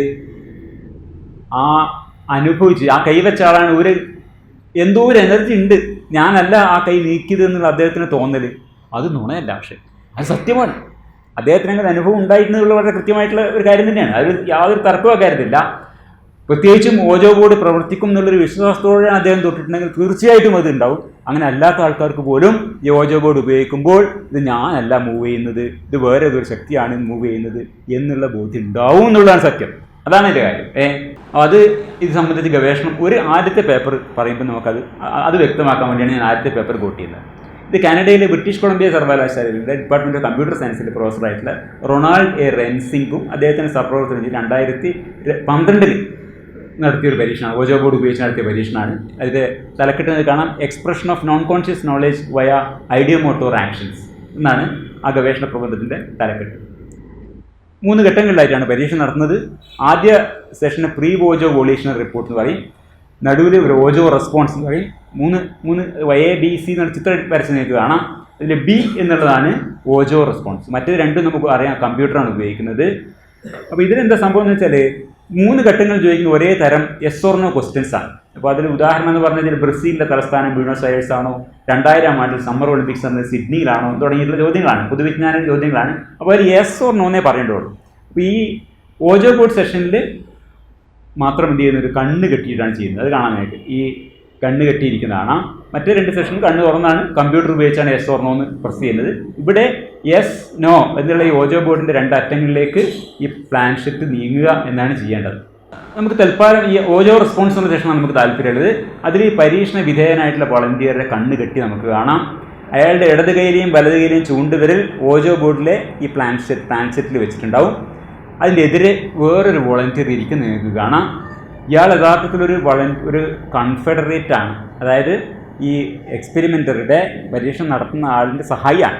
അത് പക്ഷേ ആർക്കറിയില്ല, ഈ ഓജോ ബോർഡ് ഉപയോഗിക്കുന്ന ആൾക്കാർക്ക് അറിയില്ല ഇതൊരു കോൺഫെഡറേറ്റ് ആണെന്ന് അറിയില്ല. അയാൾ വിചാരിക്കുന്നത് ഇയാളും ഈ തന്നെ പോലെ തന്നെ ഒരു വോളണ്ടിയറാണ് എന്ന ധാരണയിലാണ് ചെയ്യുന്നത്. അപ്പോൾ ആദ്യം ചെയ്യുന്നത് കോൺഫെഡറേറ്റിൻ്റെ കണ്ണ് മൂടിക്കെട്ടും, അത് കഴിഞ്ഞ ശേഷം വോളണ്ടിയറിൻ്റെ കണ്ണ് മൂടിക്കെട്ടും. അപ്പോൾ നെക്സ്റ്റ് പണി എന്താണെന്ന് വെച്ചാൽ കോൺഫെഡറേറ്റ് അദ്ദേഹത്തിൻ്റെ കണ്ണിലെ കെട്ടഴിച്ച് കളയും. അത് ഇയാൾ അറിയുന്നില്ല. ഈ മനുഷ്യൻ്റെ ധാരണ എന്ന് വെച്ചാൽ എൻ്റെ മുന്നിലിരിക്കുന്നത് കണ്ണ് കെട്ടിയ വേറെ വോളണ്ടിയറാണ്, അയാളുടെ കൈയും ഈ പ്ലാൻഷെറ്റിൻ്റെ മുകളിൽ ഉണ്ട് എന്നാണ്. യഥാർത്ഥത്തിൽ അങ്ങനെ ചെയ്യുന്നില്ല. യഥാർത്ഥം ചെയ്യുന്നത് അയാളെ നിങ്ങൾക്ക് ഈ ചിത്രം നോക്കിയാൽ കാണാം, 2 കൈ മാറി നിൽക്കുന്നുണ്ട്, ഇയാളുടെ കൈ മാത്രമേ ഇവിടെ ഉള്ളൂ. എന്നിട്ട് ഈ ചോദ്യങ്ങൾ ചോദിക്കും. അപ്പോൾ അതിൽ യെസ് നോ എന്നതിലേക്ക് മൂവ് ചെയ്ത് പോകണം, അതാണ് ചെയ്യുന്നത്. അപ്പോൾ ഇവിടെ കാണാം ഇദ്ദേഹത്തിൻ്റെ കണ്ണ് കെട്ടിയിട്ടില്ല, ഇദ്ദേഹത്തിൻ്റെ കൈ അവിടെ വെച്ചിട്ടില്ല. ആകെ ആ പ്ലാൻഷെറ്റിൻ്റെ മുകളിൽ നമ്മുടെ പരീക്ഷണ വിധേയനായിട്ടുള്ള വോളണ്ടിയറിൻ്റെ കൈകൾ മാത്രമേ ഉള്ളൂ. അത് ചലിപ്പിക്കാൻ വേറൊരു ശക്തി അവിടെ ഇല്ല. അത് വളരെ വ്യക്തമാണ്. ഈ ഓജോ ബോർഡിൻ്റെ ഇടതു വലതുള്ള മൂലകളിലേക്ക് യെസ് ഓർ നോ എന്നുള്ളതിലേക്ക് നീക്കുമ്പോൾ അയാൾ ചെയ്യേണ്ട കാര്യം അത് നമുക്കറിയാം, അയാൾക്ക് മാത്രമേ ചെയ്യാൻ പറ്റൂ. വേറൊരാളും അവിടെ ഇല്ല, കൈ വെച്ചിട്ടില്ല. ഇങ്ങനെ ഇതിൻ്റെ ഇടയിൽ ഒരു കാര്യം കൂടി പറഞ്ഞേക്കാം. കണ്ണ് കെട്ടിക്കൊണ്ട് ഓജോ ബോർഡ് കളിക്കാൻ പറ്റില്ല. അതൊരു ബേസിക് ആയിട്ടുള്ള കാര്യമാണ്. കണ്ണ് കെട്ടിയാൽ പിന്നെ ഈ എസ് ഓർ നോ ആവാം, രണ്ട് കോർണറിലാണ് നമുക്ക് അറിയുന്നതുകൊണ്ട് അങ്ങോട്ട് മൂവ് ചെയ്യാം. അതല്ലാതെ ഓരോ അക്ഷരത്തിൽ ABCDEFGH ഈ എല്ലാ അക്ഷരങ്ങളിലേക്കും അക്കങ്ങളിലേക്കും കൊണ്ടുപോകുക എന്നുള്ളത് കണ്ണ് കെട്ടിയാൽ പറ്റില്ല. കണ്ണ് കെട്ടി അപ്പോൾ തന്നെ പ്രേതം ഇല്ലാതായി പോകും. ഇതാണ് കണ്ണ് കെട്ടി കഴിഞ്ഞാൽ പിന്നെ കാണാൻ പറ്റില്ല എന്നുള്ളതാണ് അതിൻ്റെ വിഷയം. നമുക്ക് ആ പേപ്പറിലേക്ക് തിരിച്ചു പോകാം. അപ്പോൾ ഇത് അതുവരെ വളരെ കൃത്യമായിട്ട് ഉത്തരങ്ങൾ പറഞ്ഞുകൊണ്ടിരുന്ന മുത്തച്ഛൻ്റെ പ്രേതം ഇത് കളിക്കുന്ന ആൾക്കാരുടെ കണ്ണ് കെട്ടിയതോടെ അവർക്ക് പിന്നെ മുത്തച്ഛൻ ഒന്നും തിരിയുന്നില്ല. മുഴുവൻ തെറ്റാണ് കാണിക്കുന്നത്, മുഴുവൻ അബദ്ധം. ഏത് കൊല്ലം മരിച്ചു എന്ന് ചോദിക്കുമ്പോൾ ഒരക്കത്ത് പോലും എത്താൻ പറ്റുന്നില്ല. അതാണ് ആ വീഡിയോ കാണിക്കേണ്ടിയിരുന്നത്. ആ വീഡിയോ കണ്ടാൽ അറിയാം. കണ്ണ് കെട്ടിയ അപ്പോൾ കണ്ണ് തുറന്നിരുന്ന ഈ യെസ് ഓർ നോ എന്നുള്ളത് മാത്രം നമുക്ക് ചെയ്യാൻ പറ്റും. കാരണം അത് പരിചയമുണ്ട്. പക്ഷെ വളരെ പരിചയമായ ഒരു അക്യുറേഷൻ ചെയ്യാൻ പറ്റിയേക്കാം. സാധാരണ നിരക്ക് ആർക്കും അങ്ങനെ പറ്റില്ല. കാരണം അത്രയും ചോയ്സസ് ഉള്ളതുകൊണ്ട് സാധിക്കില്ല. ഓക്കെ, അപ്പോൾ ഇവിടെ വരുന്നത് വെച്ചിട്ടുണ്ടെങ്കിൽ നമ്മൾ വീണ്ടും റെൻസിങ്ങിൻ്റെ പരീക്ഷണത്തിൽ തിരിച്ചു പോവാണ്. ഈ ഓജോ റെസ്പോൺസ് സെഷനിൽ പങ്കെടുക്കുന്ന വളണ്ടിയറോട് ആവശ്യപ്പെടുന്നത് ഈ പ്ലാൻഷെറ്റ് മൂവ് ചെയ്യുന്നവരെ കാത്തിരിക്കുക, അതിനുശേഷം യെസ് ഓർ നോ എന്ന ഉത്തരത്തിലേക്ക് എത്തുന്നതുവരെ എൻ്റെ ചലനത്തെ പിന്തുടരുക എന്നുള്ളതാണ്. ഈ കണ്ണ് കെട്ടിയിരിക്കുന്നതുകൊണ്ട് അയാളുടെ മുൻഭാഗത്തിരിക്കുന്ന ആൾ ഇതിൽ കൈ വെച്ചിട്ടില്ല എന്നുള്ള കാര്യം ഈ വ്യക്തിക്ക് അറിയില്ല. ഇത് ചെയ്ത ശേഷം ഈ യെസ് ഓർ നോ ചോദ്യങ്ങളൊക്കെ ഇതിന് പറയാൻ കാരണം വെച്ചാൽ ഈ നിരൂപ് പറയുന്ന അനുഭവം യഥാർത്ഥമായി അദ്ദേഹത്തിന് ഉണ്ടായിട്ടുള്ളത് തന്നെയാണ്. അദ്ദേഹം വ്യാജമായി പറയുന്നതല്ല എന്ന് പറയാൻ വേണ്ടിയാണ് ഞാനിത് ഇതാക്കുന്നത്. കാരണം ഈ റെൻസിങ്ങിൻ്റെ പരീക്ഷണത്തിൽ ആൾക്കാർ പറയുന്നത് എന്താ വെച്ചാൽ അവരും അവരുടെ കാര്യത്തിലും ഇതൊക്കെ കൃത്യമായി യെസ് ഓർ നോ എന്നുള്ള ഉത്തരങ്ങളിലേക്ക് പോയിട്ടുണ്ട്. മറുഭാഗം അവർ വിചാരിച്ചത്, ഇതിൽ വിശ്വാസമില്ലാത്ത ആൾക്കാർ വിചാരിച്ചത് ഈ കൂടിയിരിക്കുന്ന ആൾ എന്നെ പറ്റിക്കുകയാണ്, അയാളാണ് തള്ളിക്കൊണ്ടു പോകുന്നത് എന്നാണ് ധരിച്ചതാണ് പല ആൾക്കാരും. എന്താണ് കാരണം എന്നറിയില്ല, അയാൾ ചെയ്തതാണെന്ന് ആരും പറഞ്ഞില്ല എന്നുള്ളതാണ്. All participants reported that they were only following the movement, they never induced it. അവർ ചെയ്തതേ അല്ല എന്നാണ് പറയുന്നത്. അപ്പോൾ ഞാൻ പറഞ്ഞു വന്നത് വെച്ചാൽ ഇത് യഥാർത്ഥമായിട്ടുള്ള ഒരു ഫീലിംഗാണ്. ഈ റെൻസിങ്ങിൻ്റെ പരീക്ഷത്തിൽ വോളണ്ടിയർമാരുടെ കൈ തൊട്ടിരുന്ന, അവരുടെ കൈ മാത്രം തൊട്ടിരുന്ന, വേറെ ആരും തൊടാതിരുന്ന ഈ പ്ലാൻഷെറ്റ് യെസ് ഓർ നോ സ്ഥാനങ്ങളിലേക്ക് നീങ്ങി. അപ്പോൾ ഇതെന്തുകൊണ്ട് സംഭവിച്ചു? ആ പേപ്പറിൻ്റെ തലക്കെട്ടിലൊരു വാക്ക് നിങ്ങൾക്ക് കാണാം, expression of non conscious knowledge of വയ ഐഡിയോമോട്ടോർ ആക്ഷൻസ് എന്ന് പറയും. അപ്പോൾ ഈ ഐഡിയോമോട്ടോർ ആക്ഷൻ എന്നുള്ളത് നമുക്ക് പരിചയമുള്ളൊരു വാക്കാണ്. പ്രത്യേകിച്ച് നമ്മുടെ യുക്തിവാദി ഗ്രൂപ്പുകളിലുള്ള ആൾക്കാരൊക്കെ തന്നെ പിന്നെ ഡൗസിങ്ങിൻ്റെ കാര്യത്തിലായാലും ഓജോ ബോർഡിൻ്റെ കാര്യത്തിലായാലും ഒക്കെ അതിനെ വിശദീകരിക്കാൻ ഉപയോഗിക്കുന്ന ഒരു വാക്കാണ് ഐഡിയോമോട്ടോർ ആക്ഷൻ എന്നുള്ളത്. അത് തൽക്കാലം ഞാൻ ഇപ്പോൾ കൂടുതൽ വിശദീകരിക്കുന്നില്ല. അതാണ് ഏറ്റവും അവസാന ഭാഗത്ത് വളരെ വിശദമായി പറയാനുള്ളത്. ആ വാക്ക് നമുക്ക് തൽക്കാലം അവിടെ നിർത്താം.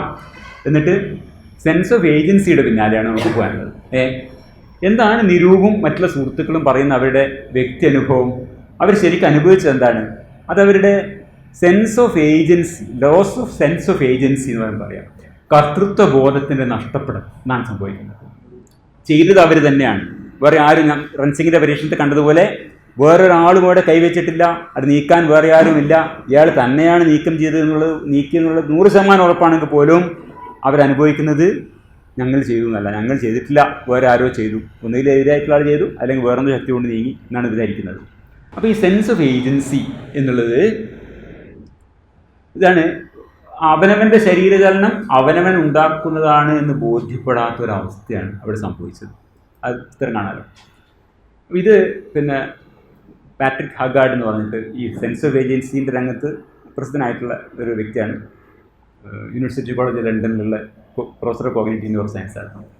അദ്ദേഹത്തിന് പറഞ്ഞൊരു കാര്യം ഇതാണ്: the sense of agency is the feeling of making something happen. It is the experience of controlling one's own motor acts and through them the course of external events. നമ്മൾ ഏതെങ്കിലും ഒരു സംഗതി ചെയ്തു, സംഭവിപ്പിച്ചു, നടത്തി എന്നുള്ള തോന്നലാണ് സെൻസ് ഓഫ് ഏജൻസി. അപ്പോൾ സ്വന്തം ചേഷ്ടകളെ താൻ സ്വയം നിയന്ത്രിക്കുന്നു, അതുവഴി ബാഹ്യലോകത്തെ സ്ഥിതികളെ നിയന്ത്രിക്കുന്നു എന്നുള്ള ഒരു വ്യക്തിയുടെ അനുഭവത്തെയാണ് നമ്മൾ സെൻസ് ഓഫ് ഏജൻസി, കർത്തൃത്വ ബോധം എന്ന് പറയുന്നത്. ഇപ്പോൾ ഞാനൊരു ഈ മൊബൈൽ എടുക്കുന്നു, ഇത് ഞാൻ ചെയ്തു, ഐ ഡിഡ് ഇറ്റ് എന്നുള്ളൊരു ബോധം എനിക്കുണ്ട്, ഞാനാണ് ചെയ്യുന്നത്. അപ്പോൾ ഇതാണ് സെൻസ് ഓഫ് ഏജൻസി എന്ന് പറയുന്നത്. അതേസമയം ഇവിടെ സംഭവിക്കുന്നത് എന്താണ്? അവർ തന്നെയാണ് നീക്കിയത്, പക്ഷേ അവർ ചെയ്തതല്ല, വേറെ ഏതോ ചെയ്തതാണെന്നുള്ള ബോധം ഉണ്ടാവും.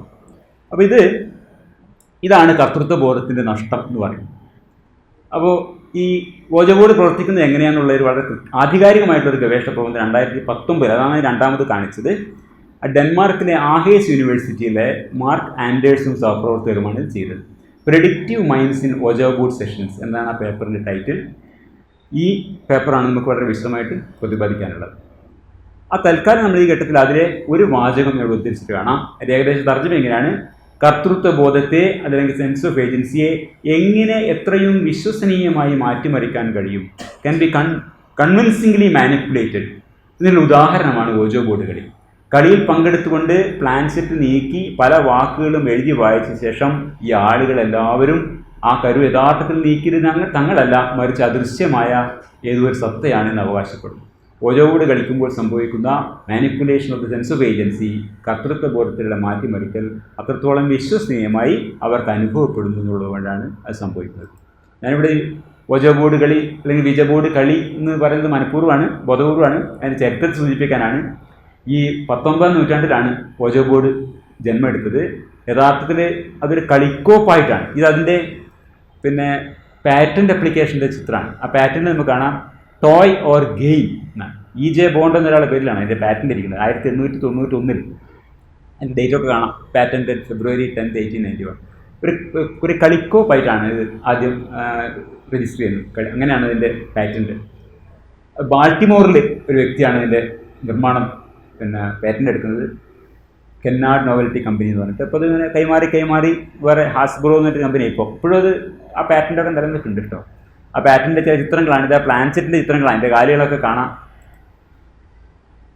അത് രണ്ടും കൂടിയൊരു ചിത്രമാണ് അവിടെ. ഇൻവെൻറ്റർ എലൈയ ജെ ബോണ്ട്, അതിൻ്റെ കാണാം, എലൈയ ബോണ്ട്. ഇതാണ് എലൈജ ജെഫേഴ്സൺ ബോണ്ട് എന്ന് വിക്കിപീഡിയയിലെ പേരെ കാണാം. ഈ കണ്ടുപിടിച്ചയാളുടെ പേരാണ് കേട്ടത്. ഇതിനെങ്ങനെ ഈ പേര് കിട്ടിയത്? വീജ ബോർഡിന് പേര് കിട്ടുന്ന വളരെ രസകരമായിട്ടുള്ളൊരു കഥയാണ്. ബോർഡിന് എന്ത് പേര് നൽകണം എന്നുള്ളതിനെ പറ്റിയിട്ട് തീരുമാനിക്കാൻ വേണ്ടി ഇവരൊരു വീജ ബോർഡ് സെഷൻ നടത്തും. വീജ ബോർഡ് എടുത്തു വെച്ച് ഈ എലിജ ബോണ്ടിൻ്റെ ഭാര്യ സഹോദരി ഒരു സ്ത്രീയുണ്ട്, ഹെലൻ പീറ്റേഴ്സ് നോസ്വർത്തി ആണ്, ഹെലൻ പീറ്റേഴ്സ്. അവരുടെ നേതൃത്വത്തിൽ ഒരു വീജ ബോർഡ് സെഷൻ നടത്തുകയാണ്. അപ്പോൾ അതിൻ്റെ തെളിഞ്ഞു വന്ന പേരാണ് ഈ OUIJA എന്നുള്ള പേര്. അപ്പോൾ ഈ ഹെലൻ പീറ്റേഴ്സിൻ്റെ കഴുത്തിലൊരു മാലയുണ്ട്, ഒരു ലോക്കറ്റ്. ആ ലോക്കറ്റിൽ ഒരു സ്ത്രീയുടെ ചിത്രമുണ്ട്. ആ സ്ത്രീയുടെ പേര് OUIDA എന്നാണ്. നമുക്ക് എന്താ പറയുക, വീഡ എന്നാണ്. വീഡ എന്നാണ് അവരുടെ പേര്. OUIDA എന്ന് എഴുതും, വീഡ എന്ന് വായിക്കും. ഇത് OUIJA എന്നാണ് ഇതിന് പേര് വന്നത്, വീജ എന്ന് വായിക്കും. ഈ ഇവിടെ ഓട എന്ന് പറഞ്ഞാൽ ഈ വീഡ എന്ന് പറഞ്ഞ വ്യക്തി അന്നത്തെ ഒരു പ്രസിദ്ധ നോവലിസ്റ്റാണ്. അവരുടെ പേരൊക്കെ നിങ്ങൾക്ക് ആ വിക്കിപീഡിയ പേജിൽ പോയി കഴിഞ്ഞാൽ ഡീറ്റെയിൽസ് കാണാം. ആ 19ാം നൂറ്റാണ്ട് ഒരു പ്രസിദ്ധ നോവലിസ്റ്റാണ്. ആ നോവലിസ്റ്റിൻ്റെ ആരാധികയായിരുന്നു ഇവർ. അപ്പോൾ അവരുടെ ഒരു ലോക്കറ്റുണ്ട്. അപ്പോൾ ആ സ്വാഭാവികമായിട്ടും ഈ പേര് എന്താണ് വന്നത്, ഈ ലോക്കറ്റുള്ള പേരാണ് വന്നത്. അതൊരു യാദൃച്ഛികതയാണ്, അല്ലെങ്കിൽ പ്രേരത്തിന് അറിയില്ലല്ലോ തോന്നുന്നു. അത് നിങ്ങളെ സ്വാഭാവികം എന്നുള്ള ഞാൻ എഴുതി വെച്ചതാണ്. 1839 മുതൽ 1908 വരെ ജീവിച്ച ഒരാളാണ് ഈ വീഡ എന്ന് പറഞ്ഞിട്ടുള്ള നോവലിസ്റ്റ്. ഈ ബോണ്ടിൻ്റെ ഭാര്യ സഹോദരിയുടെ കാർമ്മികത്വത്തിൽ വീജ ബോർഡിന് പേര് നൽകിയ ആ മുറി ഇപ്പോഴും ബാൾട്ടിമോറിലുണ്ട് കേട്ടോ. അവിടെ ഒരു കൺവീനിയൻസ് സ്റ്റോർ നടക്കുകയാണ്, പലചരക്ക് കടയാണ്. 7-Eleven കൺവീനിയൻസ് സ്റ്റോർ എന്ന് പറഞ്ഞിട്ട് ആ സ്റ്റോർ ഇപ്പോഴും ആ റൂമിൽ ഇപ്പോഴും ആ സ്റ്റോർ നടക്കുന്നുണ്ട്. അവിടെ 2015 ബാൾട്ടിമോറിൽ ഒരു വീജ കോൺഫറൻസ് നടത്തും, ഒരു അന്താരാഷ്ട്ര വീജ കോൺഫറൻസ്, വീജ കോൺ 2015. അവരുടെ താല്പര്യത്തിൽ അവിടെ ഇതിൻ്റെ ചരിത്രം പറയുന്നൊരു ബോർഡ് ആ മുറിയിൽ സ്ഥാപിക്കപ്പെട്ടിട്ടുണ്ട്, ഒരു ഫലകം. ആ ഫലകത്തിൽ ഈ വീജ എന്ന പേര് തിരഞ്ഞെടുത്തതിനെ കുറിച്ചിട്ടുള്ള പറഞ്ഞ ചരിത്രം, വീഡ എന്ന് പറഞ്ഞിട്ടുള്ള എഴുത്തുകാരിയുടെ ഫോട്ടോ, അതൊക്കെ അടക്കം ആ ഫോട്ടോയുടെ ലോക്കറ്റിൻ്റെ കാര്യം അതൊക്കെ അടക്കം എഴുതിയിട്ടുള്ളൊരു ഫലകം അവിടെ കാണാം. അപ്പോൾ ഈ കോൺഫറൻസിനെ കുറിച്ച് നമുക്ക് ചില കാര്യങ്ങൾ പിന്നാലെ പറയാനുണ്ട്. അതുകൊണ്ടാണ് ഞാൻ ആ കാര്യങ്ങളൊക്കെ എടുത്ത് പറയാൻ കാരണം. എൻ്റെ പ്രാധാന്യം എന്താണെന്നുള്ളത്. ഈ 19ാം നൂറ്റാണ്ടിലെ ഒരു കളിപ്പാട്ടമാണ് വീജ ബോർഡ് എന്ന് പറയാനുള്ളത്. ഊന്നി പറയാൻ വേണ്ടിയിട്ടാണ് ഞങ്ങൾ അതിൻ്റെ ചരിത്രം ഒന്ന് വിശദീകരിച്ച ഒരു കാരണം. ഈ മനുഷ്യ മസ്തിഷ്കത്തിൻ്റെ സംവേദനശേഷി, ഗ്രഹണശേഷി, കർത്തൃത്വശേഷി ഇതിലൊക്കെ പരിമിതികളെയും പ്രത്യേകതകളെയും അതാണ് ഞാൻ നേരത്തെ പറഞ്ഞ പോലെ മാജീഷ്യൻസും മെൻ്റലിസ്റ്റുകളും ഉപയോഗിക്കുന്നത്. ഇതിൻ്റെ ഈ പ്രത്യേകതകൾ ഉപയോഗിക്കുന്ന പലതരം വിനോദോപാധികൾ, കളിപ്പാട്ടങ്ങൾ 19ാം നൂറ്റാണ്ടിലുണ്ടായിട്ടുണ്ട്. അതിൻ്റെ ഒരു രണ്ടെന്ന ചിത്രമാണ് നിങ്ങളിവിടെ കാണുന്നത്. ഇതിൻ്റെ പേര് തോമാട്രോപ്പ് എന്നാണ്. 1825 നമ്മുടെ ബീജാബോർഡിൻ്റെ ഒക്കെ കുറേ കൊല്ലം മുമ്പുള്ളൊരു കളിപ്പാട്ടമാണ്. അയർട്ടൺ പാരീസ് എന്ന് പറഞ്ഞിട്ടുള്ള ആൾ ഉണ്ടാക്കിയതാണ്. ഇംഗ്ലീഷുകാരനാണ് കളിപ്പാട്ടം നിർമ്മാണം. വളരെ ലളിതമായിട്ടുള്ള ഉപകരണമാണ്. അപ്പോൾ വൃത്താകൃതിയിലുള്ളൊരു ഡിസ്ക്കാണ് നമ്മൾ അതിൻ്റെ ബേസിസ്. അതിൻ്റെ 2 ചരട് 2 സൈഡിൽ വരച്ചിട്ട് അതിനിങ്ങനെ അങ്ങോട്ടും ഇങ്ങോട്ടും വലിച്ചു കഴിഞ്ഞാൽ 2 ഭാഗത്തുള്ള ചിത്രങ്ങൾ മാറി മാറി വരും. അപ്പോൾ ഒരു ഭാഗത്തൊരു പക്ഷിയും ഒരു ഭാഗത്തൊരു കൂടുമാണെങ്കിൽ ആ പക്ഷി കൂടുതലായത് നമുക്ക് കാണാൻ പറ്റും. ആ രീതിയിലുള്ള ഒരു സാധനമാണ് തോമാട്രോപ്പ്. ഈ തോമാട്രോപ്പ് തുടങ്ങിയിട്ട് cinema theatre, computer, mobile phone, ഇങ്ങനെ വിവിധങ്ങളായിട്ടുള്ള സ്ക്രീനുകളിൽ നമ്മൾ കാണുന്ന ചലനചിത്രങ്ങൾ അടിസ്ഥാനപരമായി പ്രവർത്തിക്കുന്നത് ഏറെക്കുറെ ഒരേ സംഗതിയുടെ മുകളിലാണ്. മനുഷ്യ മസ്തിഷ്കത്തിൻ്റെ ഒരു സവിശേഷ സ്വഭാവമാണ് അത് പ്രയോജനപ്പെടുത്തുന്നത്. അത് കാരണം ഒന്നിനു പിറകെ ഒന്നായിട്ട് വരുന്ന ദൃശ്യങ്ങൾ ഒരു സെക്കൻഡിൽ ഒരു 10 12 കൂടുതലായാൽ നമ്മളതിനെ ചലനമായിട്ടാണ് കാണുക. അപ്പോൾ ആ ഒരു പ്രത്യേകതയാണ് ഈ തോമാട്രോപ്പ് മുതൽ സിനിമ വരെ ഉപയോഗിച്ചുകൊണ്ടിരിക്കുന്നത്. അപ്പോൾ ഈ അതുപോലെ തോമാട്രോപ്പ് എന്നതുപോലെ മനുഷ്യ മസ്തിഷ്കത്തിൻ്റെ ഒരു പ്രത്യേകതയെ ഉപയോഗിക്കുന്ന ഒരു ഉപകരണമാണ് ഈ ബീജാബോർഡ്. ഇതിലേക്കാണ് നമ്മൾ വരുന്നത്. അപ്പോൾ ഇത് അറിഞ്ഞുകൊണ്ടാണ് ചെയ്തത് നമ്മൾ വിചാരിക്കരുത്. അപ്പോൾ കാരണം അതിൻ്റെ ഡീറ്റെയിൽസൊക്കെ ഇതെങ്ങനെയാണ്, എത്രത്തോളം വേഗതയിൽ ചിത്രങ്ങൾ മാറുമ്പോൾ അത് കാഴ്ചക്കാരന് സ്വാഭാവിക ചലനമായിട്ട് അനുഭവപ്പെടും, അതെങ്ങനെ ഈ ഫ്രെയിമുകൾ കണ്ണിൽ പതിയാണ്, അതിൻ്റെ ദൃശ്യങ്ങൾ എങ്ങനെ റെക്കോർഡ് ചെയ്യണം, എങ്ങനെ പ്രൊജക്റ്റ് ചെയ്യണം, ഇതൊക്കെ പിൽക്കാലത്ത് വന്നിട്ടുള്ള അറിവുകളാണ്. നമുക്ക് ഇപ്പോൾ ഈ ഒരു കണ്ടിന്യൂറ്റി ഇല്യൂഷൻ എന്ന് പറഞ്ഞാൽ ഈ സാധനത്തിനെ ഉപയോഗിച്ചുകൊണ്ട് എങ്ങനെയാണോ സിനിമ വരെയുള്ള ഈ വിനോദോപാധികൾ വർക്ക് ചെയ്യുന്നത്, അതുപോലെ മസ്തിഷ്കത്തിൻ്റെ ഒരു പ്രത്യേകതയാണ് ഇവർ ഉപയോഗിക്കുന്നത്, ഈ ഓജോ ബോർഡ് ഉപയോഗിക്കുന്നത് നമുക്ക് പറയാം. അതെങ്ങനെയാണ് ചെയ്താണ് self ownership of actions can be separated from awareness of actions എന്ന് പറയാം. കാരണം എന്താ വെച്ചാൽ നമ്മുടെ ഓരോ പ്രവൃത്തി ചെയ്യുമ്പോഴും നമ്മുടെ മസ്തിഷ്കം അതിനൊപ്പം ചേർത്ത് വെക്കുന്ന സെൻസ് ഓഫ് ഏജൻസി. ഞാൻ ഇതെടുത്തു എന്ന് ഞാൻ പറയുമ്പോൾ അതൊരു അധിക പ്രസംഗമായിട്ട് എല്ലാവരും തോന്നും. അതെല്ലാവരും അങ്ങനെ തന്നെയല്ല, എന്തൊരു വിശേഷം. കാരണം ഓരോ തവണയും നമ്മുടെ ഓരോ പ്രവൃത്തിയുടെ കൂടെ മസ്തിഷ്കം കൂട്ടിച്ചേർക്കുന്നൊരു കാര്യമാണ് ഇത് ഞാൻ എടുത്തു എന്നുള്ളത്. അപ്പോൾ ഈ 2 സംഗതികളും പ്രത്യേകമായിട്ടാണ് ഉണ്ടാകുന്നത് എന്നുള്ളതാണ് ഇതിൻ്റെ നമ്മളിവിടെ ശ്രദ്ധിക്കേണ്ട പ്രത്യേകത. അപ്പോൾ ഈ മസ്തിഷ്കം ഓരോ പ്രവൃത്തിയും കൂടെ ചേർത്ത് വെക്കുന്ന ഈ സെൻസ് ഓഫ് ഏജൻസി, കർത്തൃത്വ ബോധം എന്നതിനെ, ആ സ്വാഭാവിക അനുഭവത്തിനെ, അതിനെ ഒരു മായാവിഭ്രമത്തിലാക്കുക, ഒരു delusion of the sense of agency. അതാണ് ഓജോ ബോർഡ് ചെയ്യുന്ന കാര്യം. കാരണം എന്താ വെച്ചാൽ മസ്തിഷ്ക പ്രവർത്തനത്തിൻ്റെ രീതി അനുസരിച്ചിട്ട് പ്രവൃത്തികളെക്കുറിച്ചുള്ള ബോധവും ആ പ്രവൃത്തി അവനവൾ ചെയ്തു എന്നുള്ള കർത്തൃത്വ ബോധവും 2 എന്നുള്ളതുകൊണ്ടാണ് സാധിക്കുന്നത്. ഇപ്പോൾ ബീജബോർഡ് ചെയ്യുന്നത് എന്താണ്? It deludes our sense of agency എന്ന് പറയാം. ഒരു നേരത്തെ പറഞ്ഞ പോലെ മേശപ്പുറത്തുനിന്ന് ഒരു സാധനം എടുക്കുമ്പോൾ അത് ചെയ്യുന്നത് ഞാനാണെന്ന് എനിക്ക് ആ ഒരു സംശയവുമില്ല. അതായത് sense of agency, the experience of controlling one's own motor acts, അതായത് സെൻസ് ഓഫ് ഏജൻസി എനിക്കുണ്ട്. ഈ കർത്തൃത്വ ബോധത്തെ മാനിപ്പുലേറ്റ് ചെയ്യുകയാണ് ബീജബോർഡ് ചെയ്യുന്നത്.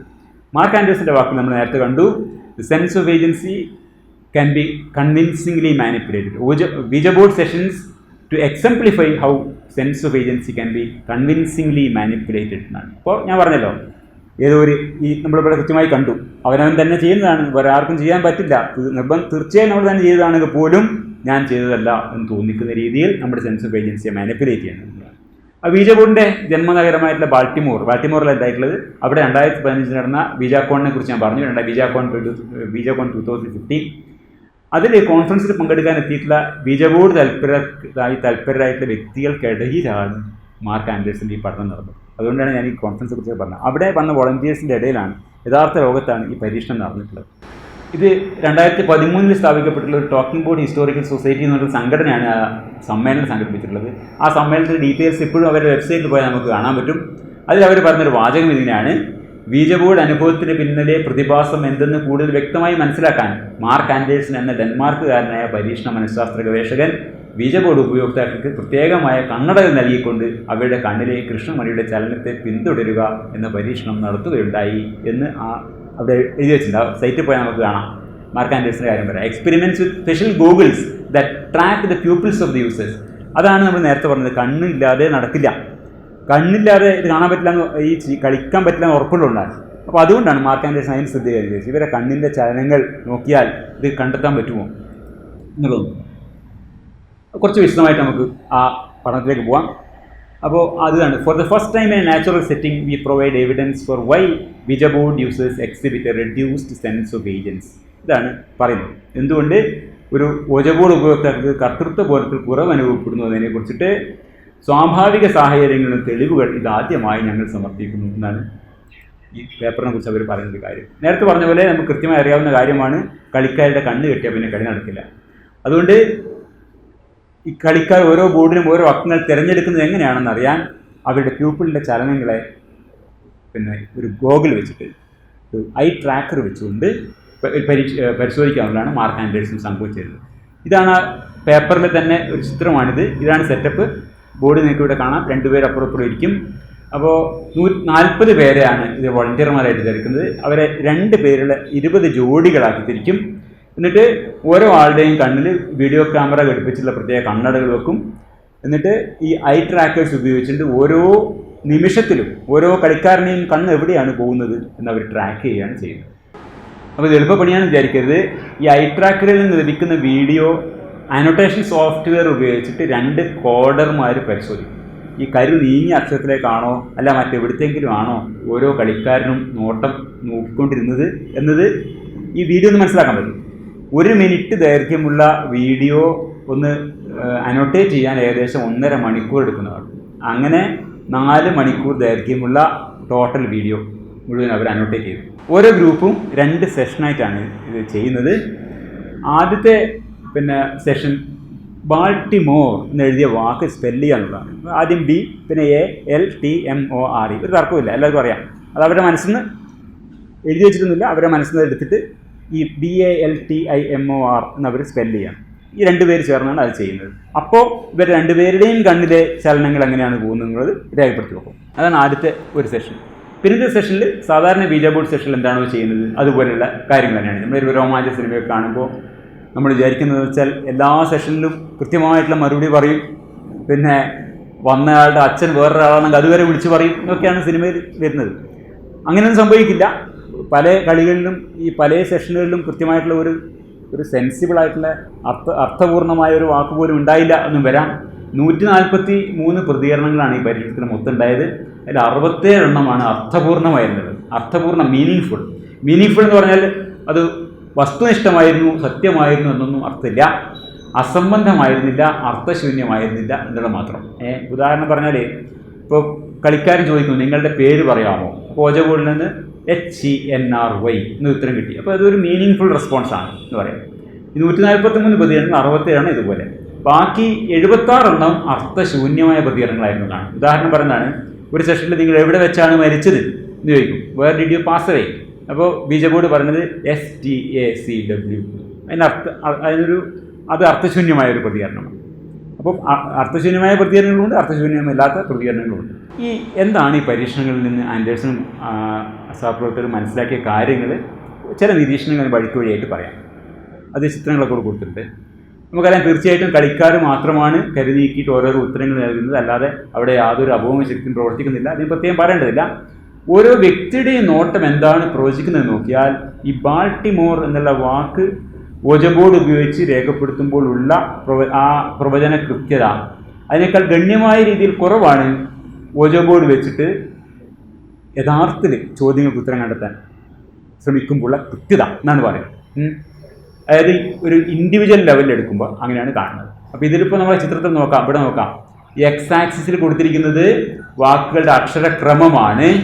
1ാമത്തെ അക്ഷരം, 2ാമത്തെ അക്ഷരം, ഇവിടെ 9 എണ്ണം കാണാം. അങ്ങനെ 9ാമത്തെ അക്ഷരം വരെ ഉള്ള ശരിയായ അക്ഷരം പ്രവചിക്കാനുള്ള ശരാശരി സാധ്യതയാണ് മേലെ Y ആക്സിസിൽ കൊടുത്തിട്ടുള്ളത്. അപ്പോൾ ആദ്യത്തെ ചിത്രം, ഈ ഭാഗം വ്യക്തിതലത്തിലുള്ള നിരീക്ഷണമാണ്. ആ മേലെ കാണുന്ന കറുത്ത വരെയാണ് വോളണ്ടറി ആക്ഷൻ കണ്ടീഷൻ വെച്ചാൽ ബാൾട്ടിമോർ എന്ന് സ്പെല്ല് ചെയ്യുന്നത്.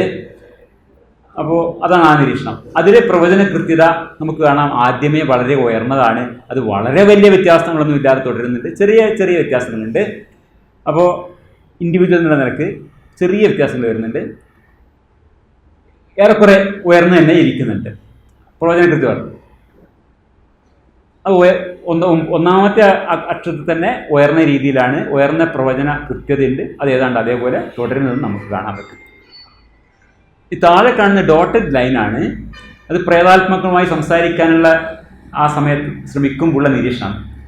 അത് ഏത് അക്ഷരമാണ് ബോർഡിലെ പ്ലാനറ്റ് തിരഞ്ഞെടുക്കാൻ പോകുന്നത് എന്നെ സംബന്ധിച്ചിട്ട് വ്യക്തികളെ ഒറ്റയ്ക്ക് പരിഗണിക്കുമ്പോൾ അവർക്കത് ഗണ്യമായ വിഷമം നേരിടുന്നുണ്ട് നമുക്ക് കാണാം. അതാണ് ഏറ്റവും താഴെയാണ് തുടങ്ങുന്നത്. അതിൻ്റെ കൃത്യത വളരെ കുറവാണ്. ബാൾട്ടിമോർ എന്ന് വരുമ്പോൾ നമ്മളിവിടെ വളരെ ഉയർന്ന രീതിയിൽ നമുക്ക് കാണാം. അത് ആദ്യത്തെ അക്ഷരത്തിൽ തന്നെ കൃത്യത വളരെ കൃത്യമുണ്ട്. ഇവിടെ വളരെ കൃത്യത കുറഞ്ഞ രീതിയിലാണ് ഓരോ വ്യക്തിയും തുടങ്ങുന്നത് നമുക്ക് കാണാം. മുന്നോട്ട് പോകുമ്പോൾ ഈ ബുദ്ധിമുട്ട് ക്രമേണ കുറഞ്ഞു വരുന്നുണ്ട് നമുക്ക് കാണാം. ഈ ഡോട്ടഡ് ലൈൻ നേരെ മേലോട്ട് ഇങ്ങനെ പോകുന്ന കാണാം. മുന്നോട്ട് പോകുമ്പോൾ കൂടി വരുന്നുണ്ട്. പക്ഷേ അത് വ്യക്തികളായിരുന്നു നോക്കിയാൽ, when looking at the predictive gaze behaviour of individual participants, വ്യക്തികളായിരുന്നു നോക്കുമ്പോൾ പ്രവചന കൃത്യത അവസാനത്തെ വാക്കിൻ്റെ കാര്യത്തിൽ പോലും എവിടെ എത്തുന്നില്ല, ഈ വോളണ്ടറി കണ്ടീഷൻ ബാൾട്ടിമോർ എന്ന് പറഞ്ഞ അതിനേക്കാളും ഗണ്യമായ രീതിയിൽ കുറഞ്ഞു തന്നെയാണ് ഇരിക്കുന്നത് എന്ന് നമുക്ക് ഈ ചിത്രത്തിൽ മനസ്സിലാവും. അതാണ് ഒരു ഒബ്സർവേഷൻ. അപ്പോൾ പറഞ്ഞില്ല, ആദ്യ ഭാഗം നോക്കുകയാണെങ്കിൽ പ്രവചന കൃത്യത കുറവാണ് വ്യക്തികളെ നിരീക്ഷിക്കുമ്പോൾ. പക്ഷേ ജോഡികൾ ആയിട്ടാണ് ഇത് പറയേണ്ടതെന്ന് വെച്ചാൽ, ജോഡികളായിട്ടാണ് എല്ലാ കളിയും നടക്കുന്നത് കേട്ടോ. അപ്പോൾ അതിൽ നിന്ന് ഓരോ ആളിൻ്റെ അവർ എടുത്തു നോക്കുകയാണ് ചെയ്യുന്നത്. അപ്പോൾ പ്രവചന വോളണ്ടറി ആക്ഷൻ കണ്ടീഷനിലുള്ള പ്രവചന കൃത്യതയേക്കാൾ ഗണ്യമായ രീതിയിൽ കുറവാണ് ബീജ ബോർഡിലുള്ള പ്രവചന കൃത്യത എന്ന് നമുക്ക് കാണാം. അവിടെ മറ്റൊരു വലിയ രീതിയിൽ ഒരു ജോഡി എന്ന നിലയിലുള്ള പ്രവചന കൃത്യത എത്രത്തോളം നിൽക്കുന്നതാണ്. അതിലും ഈ രണ്ട് സെറ്റിങ്ങുകളിലും ആ കാര്യം നോക്കി. അതായത് ഈ രണ്ട് പേരിൽ ഒരാളെങ്കിലും, എന്താണ് ഈ ജോഡി എന്ന നിലക്ക്, ഈ രണ്ട് പേരിൽ ഒരാളെങ്കിലും കൃത്യത എന്ന് വരേണ്ടടുത്ത് തന്നെ വരുന്നുണ്ടോ, അത് ആരെങ്കിലും ഒരാളെങ്കിലും നോക്കുന്നുണ്ടോ എന്ന് നോക്കി. അപ്പോൾ അതാണ് ഒരു ജോഡിയിൽ കൃത്യതയുണ്ടോ എന്ന് നോക്കുന്നതിൻ്റെ കാര്യം. അതാണ് നമ്മൾ ഈ രണ്ടാമത്തെ ചിത്രം കാണിക്കുന്നത്. രണ്ട് ഗ്രാഫുകൾ കാണാം. രണ്ടാമത്തെ ഗ്രാഫ് ജോഡി എന്ന നിലയിൽ ഏതെങ്കിലും ഒരാളെങ്കിലും കൃത്യമായി പ്രവചിക്കുന്നുണ്ടോ എന്നുള്ളതാണ് ആ പ്രവചനം, ആ ചിത്രം സൂചിപ്പിക്കുന്നത്. ഓക്കെ, അങ്ങനെ ജോഡി ഒന്നിച്ച് പരിശോധിക്കുമ്പോൾ എന്താ കണ്ടെത്തുന്നത്, ഒരു വ്യക്തി ബാൾട്ടിമോർ എന്ന് പറയുന്ന സ്പെല്ല് ചെയ്യാൻ വേണ്ടി ഉപയോഗിക്കുന്ന ഒരു കൃത്യത ഉണ്ടല്ലോ, അയാളുടെ കണ്ണുകൾ എത്രത്തോളം കൃത്യമായി ഓരോ അക്ഷരം പ്രവചിക്കുന്നുവോ ശരാശരി അത്രത്തോളം തന്നെ കൃത്യമായി ബീജ കണ്ടീഷനിൽ ഓരോ ജോഡിയും അക്ഷരങ്ങൾ പ്രവചിക്കുന്നു എന്നാണ് ഇവിടെ കാണാം. ഇത് ബീജ കണ്ടീഷനാണ്. ഈ ഡോട്ടഡ് ലൈൻ താഴെ കാണുന്നത് ബീജ കണ്ടീഷനാണ്. ഏതാണ്ട് ഈ കറുത്ത ലൈനിനോട് ഏതാണ്ട് അടുത്താണ് ഒരു പെയർ എന്ന നിലയിൽ നോക്കുമ്പോൾ ബീജ കണ്ടീഷനിൽ പോലും കൃത്യത വരുന്നത് നമുക്ക് കാണാൻ പറ്റുന്നത്. ഇതിൽ നമ്മൾ രണ്ട് ചുവന്ന ആരോ ഞാൻ ഇട്ടിട്ട് കാണാം. ഇതിൽ ഒന്നാമത്തെ ഗ്രാഫ് ഇൻഡിവിജ്വൽ ലെവലാണ്. ഓരോ വ്യക്തിനെയും കണ്ണ് ട്രാക്ക് ചെയ്യുമ്പോൾ എത്രത്തോളം കൃത്യമായിട്ടാണ് ഇങ്ങനെ ഒന്നാമത്തെ, രണ്ടാമത്തെ, മൂന്നാമത്തെ വാക്കുകളെ പ്രവചിക്കാൻ കഴിയുന്നതാണ് സൂചിപ്പിക്കുന്നത്. അതിലെ കറുത്ത വര എന്നുകൂടി ആവർത്തിക്കാം. ബാൾട്ടിമോർ എന്ന് പറയുന്ന വാക്ക് സ്പെല്ല് ചെയ്യുന്നതിലെ ഓരോ അക്ഷരത്തിൻ്റെ കൃത്യതയാണ്. ഡോട്ടഡ് ലൈൻ പ്രേതാത്മാവിനെ വിളിക്കുന്ന സമയത്ത് ഇതാണ്. അപ്പോൾ വ്യക്തികൾ ഒറ്റക്കൊറ്റക്ക് വോളണ്ടറി ആക്ഷൻ കണ്ടീഷനിൽ ബാൾട്ടിമോർ നോക്കുമ്പോൾ അത് നല്ല രീതിയിൽ കൃത്യതയുണ്ട് കാണാം. അതിൽ ഓരോ വാക്കിനും ഉള്ള ഉയർന്ന പ്രവചന കൃത്യത ഏതാണ്ട് അതേ കൃത്യതയിലാണ് ഒരു ജോഡി അത് പ്രവചിക്കുന്നതാണ് നമ്മൾ കാണുന്നത്. അതാണ് ഞാൻ ആ ആരോ മാർക്ക് ഇട്ടേക്കുന്നത്, ഉണ്ടല്ലേ? ഇതിപ്പോൾ നാലാമത്തെ അക്ഷരം എത്രത്തോളം കൃത്യതയോടെ പ്രവചിക്കുന്നു എന്നാണ് കാണിക്കുന്നത്. അത് രണ്ട് ഏതാണ്ട് തുല്യമാണ്. അത് രണ്ട് പേര് ചേർന്ന് ഈ ആത്മാവിനെ വിളിക്കുമ്പോൾ അവർ ഓരോ അതിലൊരാളെങ്കിലും അത് കൃത്യമായി പ്രവചിച്ചിരിക്കും എന്നുള്ളതാണ് ഓരോ തവണ. അത് ഈക്വലാണ്. അത് ബാൾട്ടിമോർ എന്ന വാക്ക് എങ്ങനെയാണ് സ്പെല്ല് ചെയ്യുന്നത് അതേ കൃത്യതയോടുകൂടിയാണ് ഈ പ്രേതത്തിൻ്റെ പേരും ചോദ്യങ്ങൾക്കും ഉത്തരങ്ങളും കയറുന്ന നിലയിൽ ഉണ്ടായി വരുന്നതാണ് അവിടെ നമ്മൾ മനസ്സിലാക്കുന്നത്. അതായത് അവർ മുൻ ഉദ്ദേശങ്ങളൊന്നും ഇല്ലാതെയാണ് ചെയ്യുന്നതാണ്. ഒരാളല്ലെങ്കിൽ മറ്റൊരാൾ ഉദ്ദേശിക്കുന്ന അക്ഷരത്തിലേക്കാണ് ഓരോ ബീജബോർഡ് കളിയിലും കരു എപ്പോഴും നീങ്ങുന്നത് എന്നാണ് നമ്മൾ ഇത് മനസ്സിലാക്കുന്നത്. പക്ഷേ എല്ലാ അക്ഷരങ്ങളും ഒരാളല്ല ഉദ്ദേശിക്കുന്നത് കേട്ടോ. അപ്പോൾ മാർക്ക് ആൻഡേഴ്സൻ്റെ പേപ്പറിലെ അവസാനത്തെ ഖണ്ഡികയിലെ ഒരു വാക്യമാണ് ഞാൻ ഉദ്ധരിക്കുന്നത്. പ്രവചനശീലം എന്നത് മനുഷ്യ മനസ്സിൻ്റെ സ്വാഭാവിക പ്രവർത്തനമാണ്. അങ്ങനെ വ്യത്യസ്തമായ പ്രവചനങ്ങളിലേക്ക് നീങ്ങുന്ന ഇവിടെ രണ്ടുപേരാണ്, ഒന്നിലേറെ മനസ്സുകൾ ഒന്നിച്ച് പ്രവർത്തിക്കുമ്പോൾ സംഭവിക്കുന്നത് എന്താണ്, ഈ ഒരു തുടക്കത്തിൽ തീർത്തും ക്രമരഹിതമായി റാൻഡമായിട്ടിരിക്കുന്ന കാര്യങ്ങൾക്ക് അതിൻ്റെ മേലെ ഒരു ഘടന അവിടെ സൃഷ്ടിക്കപ്പെടുന്നുണ്ട്. എന്താണ് ഇത് സംഭവിക്കുന്നത്? Increasingly impose structure on initially random events in the sessions എന്നുള്ളതാണ്. അപ്പോൾ ഇതെങ്ങനെയാണ് വരുന്നത് നമുക്ക് ഈ പ്രവചന സ്വാഭാവികമായിട്ടുള്ള മനുഷ്യ മസ്തിഷ്കങ്ങളുടെ പരസ്പര പ്രതിപ്രവർത്തനത്തിനുള്ള ഒരു എമർജൻറ്റ് പ്രോപ്പർട്ടി, ഒരു ഉദിപ്പാണ് നമുക്ക് പറയാം. ഇത് വിശദീകരിക്കാൻ ഉദാഹരണം പറയാം. ഇപ്പം നിരൂപും നിവിനും ചേർന്ന് രണ്ടുപേര് ചേർന്ന് ബീജബോർഡ് പ്രേതാത്മാവിനെ വിളിക്കുന്നു വെക്കാം. ആദ്യം ഈ പ്ലാൻസെറ്റ് നീങ്ങിയത് എ എന്ന അക്ഷരത്തിലേക്കാണ്.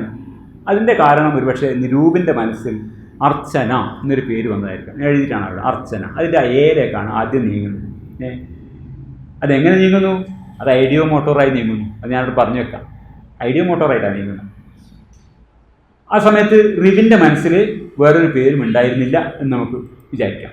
അപ്പോൾ എ എന്ന് തുടങ്ങിക്കഴിഞ്ഞപ്പോൾ പിന്നെ റിവിൻ്റെ മനസ്സിൽ പുതിയൊരു പേര് വരികയാണ്. അയാൾക്കറിയില്ലല്ലോ ഇയാൾ അർച്ചനാണ് ഉദ്ദേശിച്ചിട്ടാണ് ഇത് മാറിയിരിക്കുന്നതെന്ന് മറ്റൊരാൾക്കറിയില്ല. അയാളുടെ മനസ്സിൽ അനൂപ് എന്നൊരു പേര് വരികയാണ് വിചാരിക്കാം. അപ്പോൾ അടുത്തതായിട്ട് റിവിൻ്റെ ഐഡിയോ മോട്ടോർ ആക്ഷൻ പ്രവർത്തിക്കുന്നു. അത് കാരണം പ്ലാൻസെറ്റ് എൻ എന്ന അക്ഷരത്തിലേക്ക് പോകും. ഈ നീങ്ങുന്ന സമയത്ത് നിരൂപിൻ്റെ കണ്ണ് പോകുന്നത് 6 എന്ന അക്ഷരത്തിലേക്കായിരിക്കും. കാരണം എന്താ? അയാൾ ഉദ്ദേശിച്ചത് അർച്ചന എന്നുള്ള പേരാണ്. അപ്പോൾ ഈ സമയത്ത് നമ്മുടെ മാർക്ക് ആൻഡേഴ്സിൻ്റെ ഐ ട്രാക്കർ ഉണ്ടായിരുന്നെങ്കിൽ ഒരാൾ തെറ്റായി പറഞ്ഞു, റിവിൻ്റെ കാര്യത്തിൽ പ്രവചനം ശരിയായി, നിരൂപ് പ്രവചിച്ച് തെറ്റായി എന്ന് കാണും. പക്ഷെ രണ്ടുപേരുടെയും കൂടെ നോക്കിയാലോ വളരെ കറക്റ്റാണ് പ്രവചിച്ചത്. കാരണം അനാമിക എന്നുള്ളതിലേക്കാണ് പോണത്. എ വന്നു, എൻ വന്നു. ഇത് പക്ഷേ ഒരാളല്ല ചെയ്തത്, 2 പേരായിട്ടാണ് ചെയ്തിരിക്കുന്നത്. അതുകൊണ്ട് പേരായിട്ട് നോക്കിക്കഴിഞ്ഞാൽ വളരെ കൃത്യമായിട്ട് പോയിട്ടുണ്ട്. ഒറ്റപ്പെട്ട് നോക്കിയാൽ ഒരു തവണ ഒരാൾ തെറ്റി, ഒരു തവണ ഒരാൾ തെറ്റി. ഓക്കെ, അപ്പോൾ ഇതിന് എമർജൻറ്റ് പ്രോപ്പർട്ടി എന്ന് പറഞ്ഞത് അതുകൊണ്ടാണ്. അപ്പോൾ എ എൻ എന്ന് വന്നു. അപ്പോഴെന്തായി? എ എൻ ആയി. എ എൻ വരുന്നതോടെ സാധ്യതകൾ കുറച്ചുകൂടി പരിമിതമായി. എ എൻ അടുത്ത വാക്കുകളുടെ പേരുകളെ പറ്റുള്ളൂ. എ എൻ തുടങ്ങുന്ന പേരുകൾ വേണം. അപ്പോൾ നിരൂപൻ്റെ മനസ്സിൽ അടുത്തതായിട്ട് വരുന്നത് ആനന്ദ് എന്നുള്ളൊരു പേരാണ്. അപ്പോൾ അയാൾ അടുത്തത് എയിലേക്ക് നീക്കുകയാണ്. ബോധപൂർവ്വമായിട്ട് ഇതൊക്കെ ഐഡിയോ മോട്ടോറായിട്ടാണ് നടക്കുന്നത്. ഐഡിയോ മോട്ടോർ എന്താ നമ്മൾ വരും, ഐഡിയോ മോട്ടോറായിട്ടാണ് പോകുന്നത്. അപ്പോൾ നിരൂപിൻ്റെ കണ്ണുകൾ നമുക്ക് ഊഹിക്കാം എ എന്ന ശരിയായ അക്ഷരത്തിലേക്ക് നീങ്ങുന്നു. റിവിൻ്റെ കണ്ണുകൾ ഓ എന്ന തെറ്റായ അക്ഷരത്തിലേക്ക് നീങ്ങുന്നു. കാരണം എന്താണ്? അയാളുടെ മനസ്സിൽ അനൂപ് എന്നുള്ള പേരാണ്. അതുകൊണ്ടാണ് അയാൾ ആദ്യം എന്നിലേക്ക് നീക്കിയത്. അനൂപ് ആവാൻ വേണ്ടി തുടങ്ങിയ എ എൻ അടുത്ത ഘട്ടത്തിലേക്ക് ആനന്ദാവാൻ വേണ്ടി എയിലേക്ക് നീങ്ങി. ഇതൊന്നുമല്ല അവസാനം വരാൻ പോകുന്നത്. അവസാനം വരാൻ പോകുന്നത് അനാമിക എന്നുള്ള പേരാണ്. ഓരോ ഘട്ടത്തിലും ഇങ്ങനെ വരികയാണ്.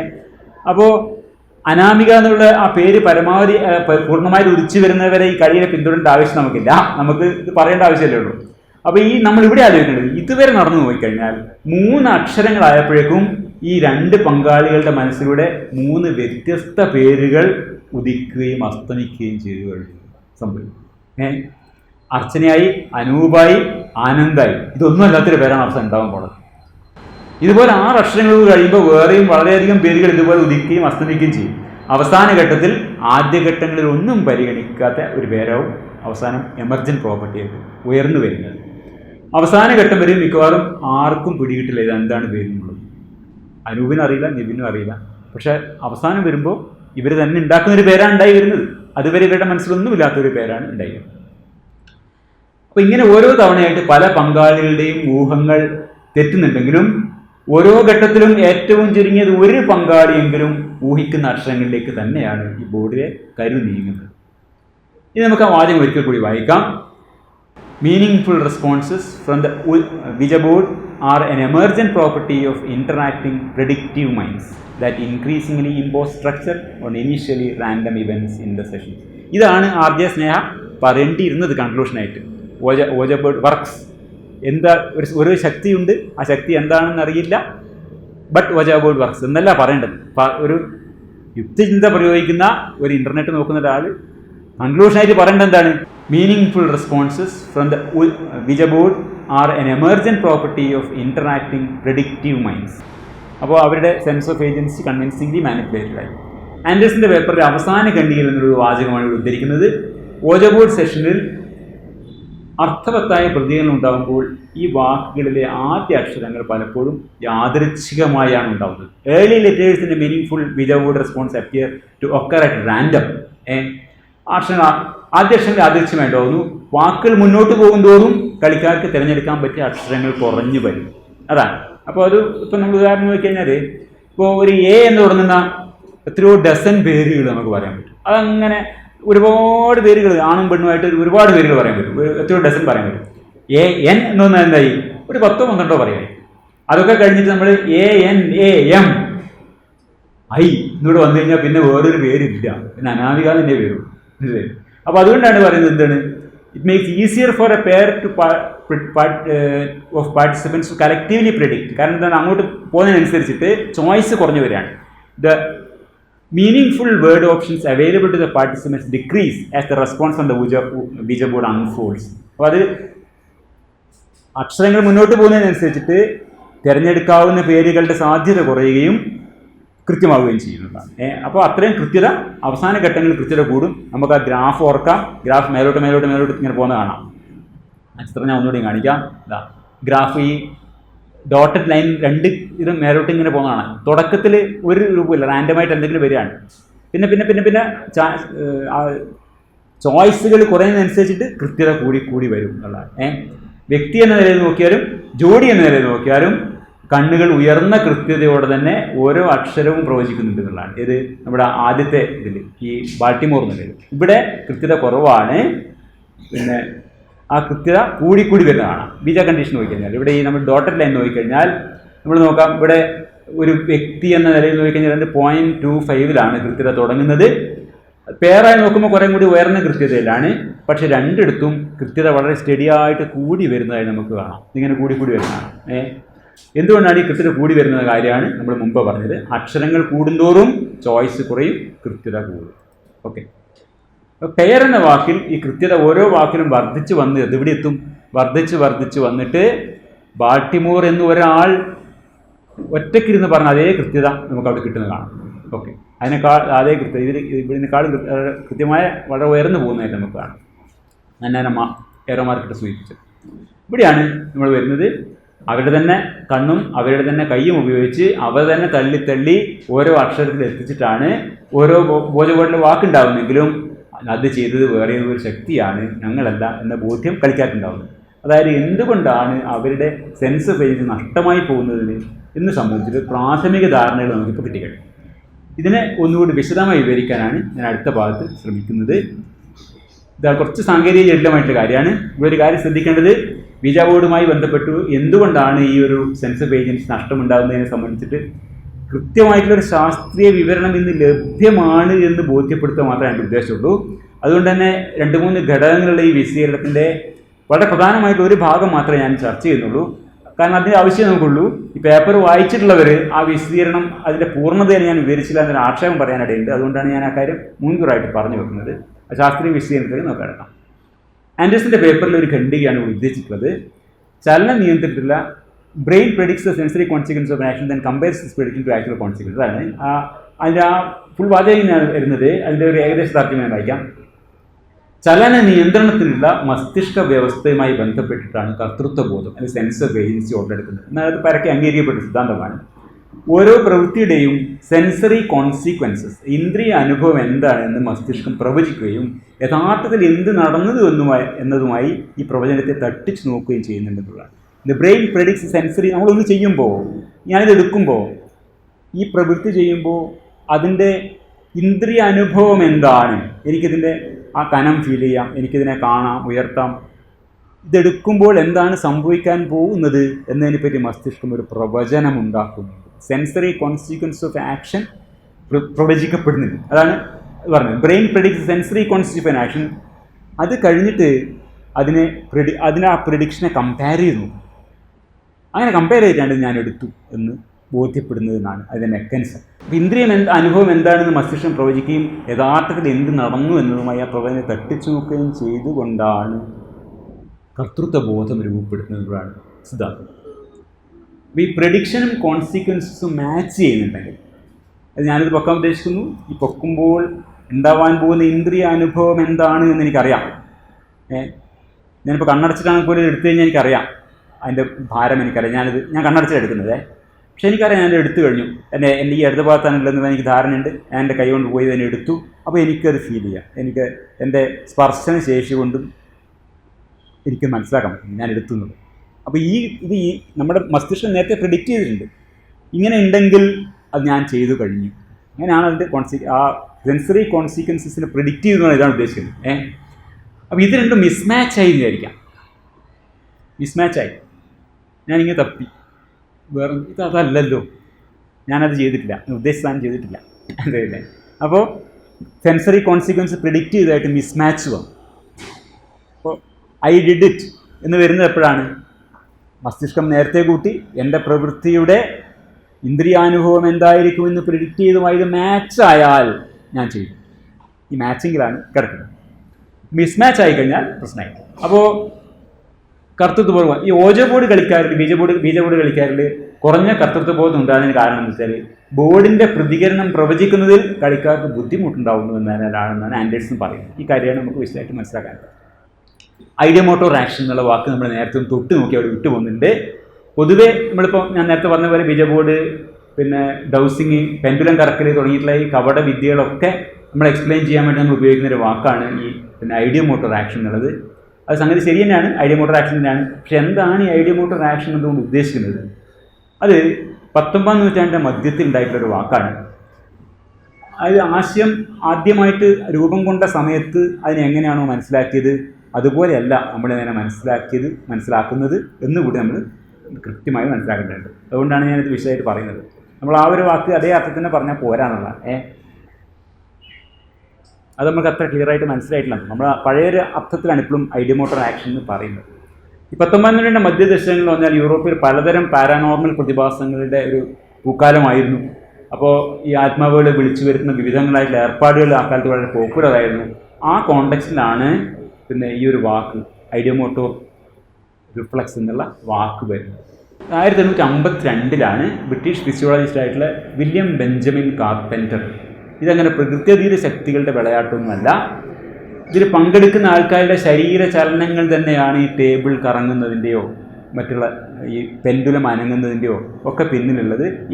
ഈ പങ്കെടുക്കുന്ന ആൾക്കാരുടെ മാംസപേശി ചലനങ്ങൾ തന്നെയാണ് എന്ന് പറഞ്ഞു. അതിനെ വിശദീകരിക്കാൻ വേണ്ടി അദ്ദേഹം മുന്നോട്ട് വെച്ച ഒരു ആശയമാണ് ഐഡിയമോട്ടോർ റിഫ്ലക്സ് എന്ന് പറയുന്നത്. ഒരു പ്രത്യേക കൃത്യത്തെക്കുറിച്ച് നമ്മൾ ചിന്തിച്ചാൽ കേവലം ആ ചിന്ത കാരണം കൊണ്ട് തന്നെ ഇച്ഛാരഹിതമായും അബോധപൂർവമായും മാംസപേശി പ്രവർത്തനം ഉണ്ടാവും എന്നാണ് കാർപ്പൻ്റർ നിരീക്ഷിക്കുന്നത്. അപ്പോൾ നമ്മൾ ജഗ്ഗി വാസുദേവൻ്റെ സാമ്പാർ പരീക്ഷണം ഈ വീഡിയോ നിങ്ങൾ പലരും കണ്ടിട്ടുണ്ടാവും. അദ്ദേഹം പറയുന്നത് വെച്ചാൽ ചന്ദ്രഗ്രഹണ സമയത്ത് എന്തുകൊണ്ട് ഭക്ഷണം കഴിക്കാൻ പാടില്ല എന്ന് അദ്ദേഹം വളരെ എന്താ പറയുക ഒരു പരീക്ഷണത്തിലൂടെ തെളിയിക്കുന്നു. അതിന് അദ്ദേഹം ഉപയോഗിക്കുന്നത് ഒരു രുദ്രാക്ഷമാലയാണ്. ഇങ്ങനെ ആൾക്കാരിങ്ങനെ ഇരിക്കുന്നത് ആ വീഡിയോ കാണാൻ നിങ്ങൾക്ക്. ആ വീഡിയോൻ്റെ ഒരു പിന്നെ സ്ക്രീൻഷോട്ടാണ് ഞാൻ എടുത്തിട്ടിരിക്കുന്നത്. ഒരു പാത്രത്തിൽ ഇങ്ങനെ സാമ്പാറും ചോറും വിളമ്പി വെക്കും. എന്നിട്ട് ആദ്യം അദ്ദേഹം ഇതിന് മുകളിൽ പിടിക്കും. ഗ്രഹണം തുടങ്ങുന്നതിന് മുമ്പേ ഇതിങ്ങനെ പെൻഡുലം ആടിക്കൊണ്ടിരിക്കും. കൈ വളരെ സ്ട്രെയിറ്റ് ആണ്, ഇങ്ങനെ പിടിച്ചിട്ടുണ്ടാവും. കയ്യിൽ ഒരു അനക്കം നമ്മൾ കാണില്ല. അതേസമയം ഈ ആ മാല ഇങ്ങനെ ആടിക്കൊണ്ടിരിക്കും. അപ്പോൾ ഇത് നല്ല ഭക്ഷണമാണ്, കഴിക്കാം. അങ്ങനെ വരുമ്പോൾ ചന്ദ്രഗ്രഹണം വരുന്നു. ചന്ദ്രഗ്രഹണം വന്നതിന് ശേഷം ഇത് പിടിച്ചു കഴിഞ്ഞാൽ പിന്നെ അനങ്ങില്ല. അങ്ങനെയാണ് എൻ്റെ ഓർമ്മ. പണ്ട് കണ്ട വീഡിയോ ആണ്. അപ്പോൾ എന്തായി, ഈ സാമ്പാർ വിഷമയമായി കഴിക്കാൻ പാടില്ല. അപ്പോൾ പിന്നെ ഈ പെൻഡുലത്തിൻ്റെ ചലനം എന്നത് എന്താണ് വാസ്തവത്തിൽ സംഭവിക്കുന്നത്? അദ്ദേഹം പ്രതീക്ഷിക്കുന്നത്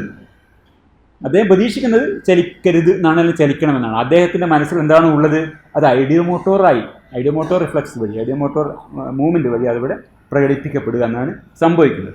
63 ബീജബോർഡിനെ പറ്റി പരാമർശിക്കുന്ന സ്റ്റൗ ജ്യോത്സ്യം എന്ന ലേഖനത്തിൽ കാർപ്പൻ്ററിൻ്റെ ലേഖനത്തെക്കുറിച്ചാണ്, കാർപ്പൻ്ററിൻ്റെ ബുക്കിനെ കുറിച്ച് 1892 ഞാൻ പറഞ്ഞ 1852 കാർപ്പൻ്റർ പറഞ്ഞ കാര്യമാണ് പേരടക്കം എഴുതിയിട്ടുണ്ട്.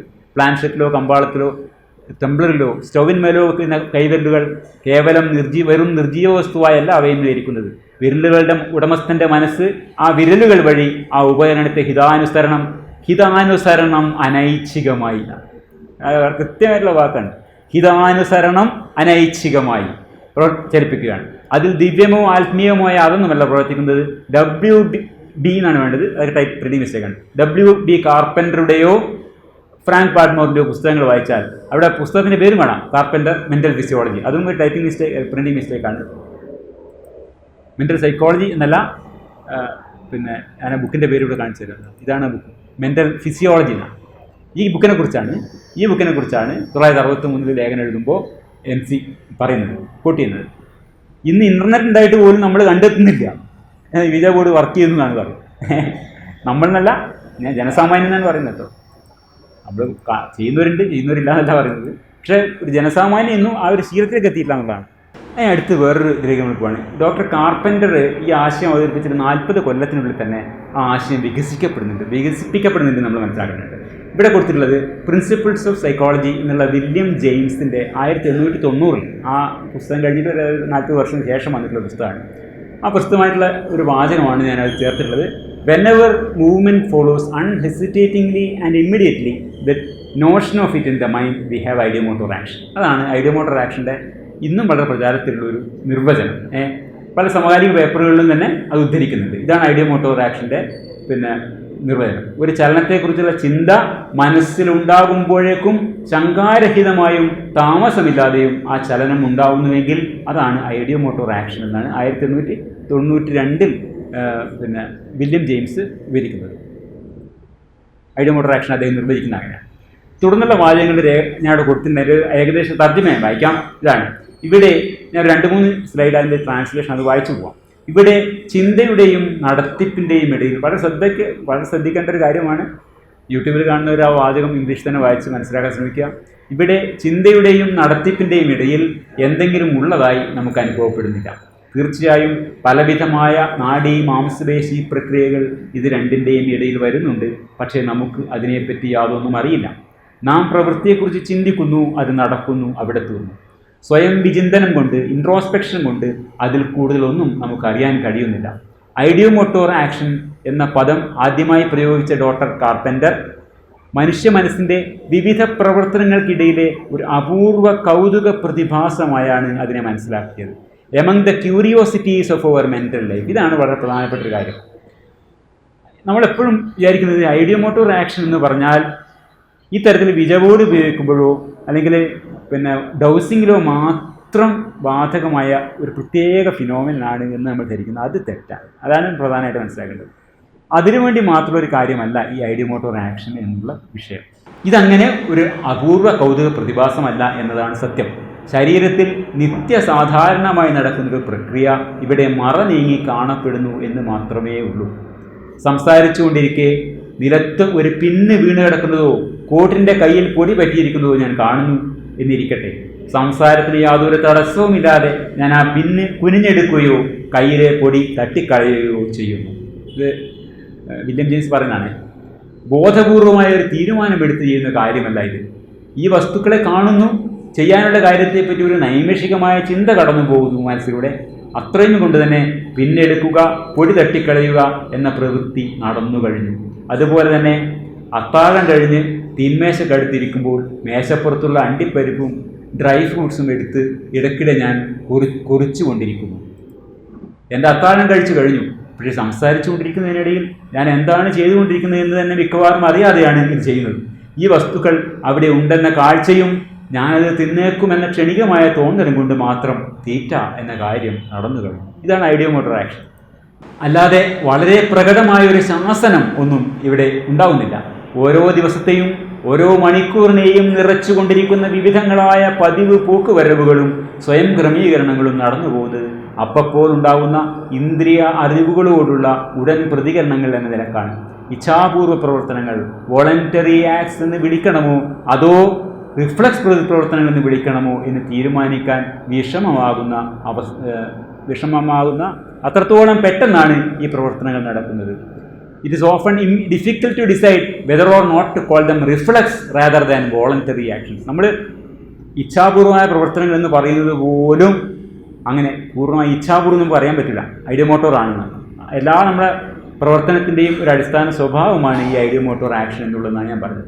ഇത്രയുമാണ് ഐഡിയോമോട്ടോർ ആക്ഷൻ കുറിച്ചുള്ള വില്യം ജെയിംസിൻ്റെ 1890 ഗ്രന്ഥത്തിൽ നിന്ന് ഉദ്ധരിച്ച കണ്ണികയിൽ പറഞ്ഞ കാര്യം. ഈ സെൻസ് ഓഫ് ഏജൻസി എന്ന നമ്മൾ ചർച്ച ചെയ്ത വിഷയമായിട്ട് ഐഡിയോമോട്ടോർ തിയറി എങ്ങനെ ബന്ധപ്പെടുന്നതാണ് ഇനി പറയാനുള്ളത്.